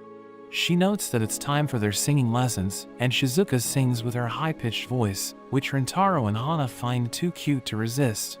Kakuri is too shy to raise her voice, so Tina tells her to turn it up, while Mimi sings like she's in an opera. Nadi performs like a traditional Japanese singer, and Tina finds it strange since she's supposed to be American. So she explains it's because of the lessons she took as a child, but she's happy that Tina thought she was an American. Hana falls during her practice, and explains that she struggles to maintain her balance, but Tina slaps her and tells her to get back up. They continue to practice, and Tina notices most of them are improving, but half of them are still trash, and she thinks they won't do well since idols are defined by their quality. She recalls that when she was a noob, her friends struggled to keep up with her, and their coach told her to leave the group. She told Tina to aim higher, and she became a top idol after her friend left, so she thinks she knows what needs to be done. She tells the poor performers to go on a break, and they discuss how they'll be a burden to the group, since they can't keep up with the others. They decide to talk to Tina before they quit, but as they return to the room, they hear her talking to the others, telling them they need to put on a quality show for the audience. She explains that their friends will hold them back, so they should just perform without them, but they're all against her plan, since they want to succeed while staying together. She becomes upset hearing this, and tells them their performance will fail, but Inda notes that they only got this far because they had their friends by their side. Tina decides to quit as their coach, and tells them to do whatever they want, but Hana and the others suddenly join them, and reveal that they heard everything. But Chio wonders what they should do since they no longer have a coach. Rintaro decides to take over, and notes that they should change the choreography, because he wants everyone to have their moment. He explains that the good dancers will cover for the group, while the others focus on singing, and they all promise to do their best for him. On the day of the festival, the Rintaro family goes on stage, and they start to perform. Rintaro cheers for them, but the crowd isn't impressed by their performance, and they start to walk away. Rintaro tells the girls they're amazing, but he realizes he's the only one left, because the people all left to get TK48's autograph. We learn that Tina was able to convince them to attend, since she served as their coach, and she wants Rintaro and the girls to fail since they rejected her. Rintaro starts to lose hope, but Hiro suddenly joins him, and explains that he's injured since he was attacked by Truck-kun again, but he notes that it's only a flesh wound, and he tells Rintaro they should get to work. They use the materials he brought with him to make a fake crowd, because they think it will attract a larger audience, and they start to cheer for the girls. Rintaro knows his girls worked hard for the show, so he wants them to succeed, but their performance ends, and we see that they couldn't get any people to watch. But there's suddenly a group that arrives, and we learn that Rintaro gave them flyers, but they realize they were late for the show. The girls decide to sing their next song, and as they start performing again, they realize Rintaro put out flyers for them, since he wants them to succeed, so they decide to do their best for him, and the crowds start to cheer, so the other people start to notice them. Tina realizes the fans are leaving TK48 to watch Rintaro and the girls, and she can't believe it, because they're all enjoying the performance. She notices that they're doing well, even though they're a bunch of amateurs, and she realizes it's the kind of show that she always wanted to put on. She calls TK48, and tells them to come to the stage after they sign the autographs, since she doesn't want them to follow in her footsteps. After the performance, Rintaro praises the girls for putting on such a great show, and they all gather around him, since they're all grateful for his support. The next day, the girls realize the famous idol producer Nakai wants to sign them up, because he enjoyed their performance during the festival. They visit him at his agency, and he tells them he'll turn them into world-famous idols, but they aren't allowed to be in a relationship while they work under him, so they all disappear and turn down the offer, since they refuse to leave Rintaro. We see the girls enjoying their time together, and Rintaro thinks about making them wear flower crowns, so Pseudo tells him about her classmate Yama, who's a member of the gardening club. He decides to meet her, but realizes she's one of his soulmates, and he tells her that he's looking for flowers. She agrees to give him some if he helps her out on her farm, but he notices her hairpins, which turn out to be real butterflies. She reveals that they've been living on her head, and she doesn't want to kick them out, so he realizes she has a good heart. He wonders why she's walking on stilts, so she explains that she has huge feet, and she doesn't want to step on the plants. He helps her pull out the weeds, and asks her where to throw them, but she tells him not to do it since they're alive, and notes that he should plant them in the weed garden instead. The animals approach her, and he realizes nature loves her because she looks after all living things. In a flashback, we see Yama being bullied because she's bigger than the other kids, and she starts to hate herself for being huge. But one day, she sees a bird that has fallen from its nest, so she climbs the tree and manages to return it to its home, where its mother is overjoyed to see it. She's glad she was able to help them, and she spends more time protecting nature since it helps her take pride in her size. Back in the present, Yama reveals that nature helped her love herself, but the farm suddenly gets covered in smoke, and they realize the vice principal is there. She reveals that she's looking for boys, and Yama is afraid of her, since the flames on her back could start a forest fire. She smells boys in the distance, and rushes toward them, so Rintaro tells Yama to relax since she's finally gone. He notices the saplings are dirty, so he cleans them up, and helps her take care of the plants. She thanks him for his help, and prepares to give him his flowers, but the vice principal suddenly returns, and they see that her head is on fire. Yama freaks out again, and the flames are about to reach her, but Rintaro gets in the way. She realizes it's the first time anyone has come to her rescue, and the vice principal crawls toward a group of boys who use their water bottles to put out the fire. Yama tells Rintaro she loves him, but she thinks they can't be together since he already has a girlfriend. He tells her that he also loves her, and mentions that there are 13 others, but explains that his love for them is real, and he'll do anything to make them happy. After that, Rintaro introduces Yama to the girls, and she gives them flowers to break the ice, revealing that Rintaro used them to make flower crowns. Hana reveals that she also made something for the girls, and she gives them all white gowns, which makes Rintaro lose it. They mention that the flower crowns smell nice, and Kusuri comes up with an idea, telling everyone to share the flowers on their crowns. They make another crown for Yama, and Hana reveals that she also has a gown for her. Rintaro thinks she looks like a goddess, and she notes that the gardening club has vegetables, so they decide to check it out. Yama gives them a tour, and they take all of the vegetables that they want, but Nani wonders if it's okay, so Yama notes that the other members of her club wouldn't mind. They eat the veggies, and return to taste the strawberries, but Rintaro starts to lose it since they're so cute. Nana wonders why they're so delicious, so Yama tells her it's because of the love she showed them, but Nana thinks it isn't the case. Hikari eats a strawberry and suddenly kisses Rintaro, and she realizes the strawberry makes the kiss better, but the other girls also want to give it a try. They rush toward him and push him outside, and Chio is upset since they look disorganized, but she ends up deciding to join them anyway. Nani tells Yama to join them, but she looks at her shadow, and thinks she isn't ready to kiss Rintaro yet. Everyone helps on her farm, but Kurumi and Chio start to cry, since the plants will one day be eaten. Yama thanks them for their help, and as she goes around her farm, she thinks she doesn't deserve to kiss Rintaro since she's so much bigger than him, but he tells her to come with him and shows her the girls, who are now all taller than him.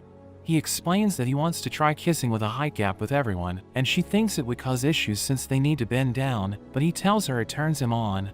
He mentions that he likes both short and tall girls, so her size doesn't bother him, and he tells her he wants to kiss her, so she bends down to kiss him, but the other girls also want to do it, and they all surround him to make out with him.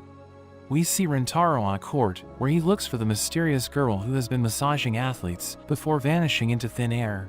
He hears a girl screaming, so he rushes toward her, but realizes everyone is knocked out. He wonders what happened to them, and sees a girl named Momi, who happens to be another one of his soulmates. The girls reveal that she massaged all of them, but it felt so good that they can't move, so he realizes she's the girl he's looking for. She explains that she needs to carry the girls back to their clubroom, so he decides to help her, but she starts to touch a girl. Rintaro thinks she should stop since they're in public, but she keeps doing it, and she reveals that she likes to massage girls, because it gives her a chance to touch their soft bodies. She notes that she also wants to relieve muscle stiffness and fatigue, since it makes a person's body softer, and she's glad she gets to help others while doing what she loves most. After they take the girls to their clubroom, she thanks him for his help, and notes that she wants to repay him by giving him a massage. She knows his muscles are screaming in pain, and reveals that she can tell just by looking at him. She starts to massage him, and she realizes his back is extremely stiff, so she thinks he must have a crazy lifestyle. After that, Rintaro notes that he feels amazing, but she thinks she still has a long way to go, and reveals that her goal is to become the best masseuse in the world. She thanks him for giving her a valuable experience and tells him to look for her if his body stiffens up, since she wants to massage him again. The next day, Momi thinks about Rintaro and realizes she's in love with him. But she thinks she won't see him for a while, since she already relieved the stiffness in his body. But after her class, she sees him waiting for her, and she realizes his body is stiff again, so she gives him another massage. The following day, Momi realizes Rintaro needs another massage, so she helps him relax, but wonders what kind of job he's been doing since he's always stiff. He reveals that he's been helping the artist Nozawa, who made the manga for this anime, but he struggled to complete her tasks since he had to draw so many characters. But he notes that he intentionally got his body stiff so that he could help her become the world's best masseuse, and she can't believe he would do that for her. She admits that she loves him and notes that she wants to massage him every day, so he tells her he also loves her. Rintaro introduces Momi to the girls, and Kurumi is surprised to see her since they're seatmates, but Momi tells her they're friends now. She massages the other girls to mark their friendship, and notes that Mei's body is stiff since she's always working hard to serve Hana. Kusuri also wants a massage, but Momi notes that her muscles aren't stiff since she has the body of an 8-year-old girl. She massages Yama next, and realizes she's satisfying to massage since her frame is massive, so Momi decides to go all out and uses her own head to massage her. She notices Mimi has been taking care of herself since her body isn't stiff, but she gives her a pressure point foot massage to improve her looks. Mimi realizes it's painful, but she endures it since it will make her more beautiful, and Rintaro tells her not to give up. Momi tells Inda she has tsundere stiffness, and when she touches her pressure points, it makes her cry out in pleasure. She realizes Sudo needs a massage to relieve her muscle pain, and she prepares to treat her, but Sudo begs her not to do it since she's a masochist. So Momi gives her the foot massage instead, and she loves it because of the pain. The girls thank her for massaging them, and they want to repay her, so she asks them to let her touch their soft parts. She squeezes their cheeks and notices that Mei has smooth hands, so she feels them with her face. She feels Kurumi's belly and notes that it doesn't grow no matter how much she eats, and she touches Momi's arm as well. She realizes Nadi's legs are exposed, so she grabs them, and Nadi tells her to keep going since America is open to everyone. Momi mentions it's time for the main dish, and she praises Hikari's assets as she touches them. She notices Kakuri's are also huge, and she tells her they're on a different level, but she becomes embarrassed and disappears. They realize she's behind Sudo, and she thinks she needs to stop hiding, since she needs to repay Momi for fixing her stiff shoulders. Momi jumps toward her, and she tries to stay still, but she can't help it and disappears again, and Momi crashes into Rintaro.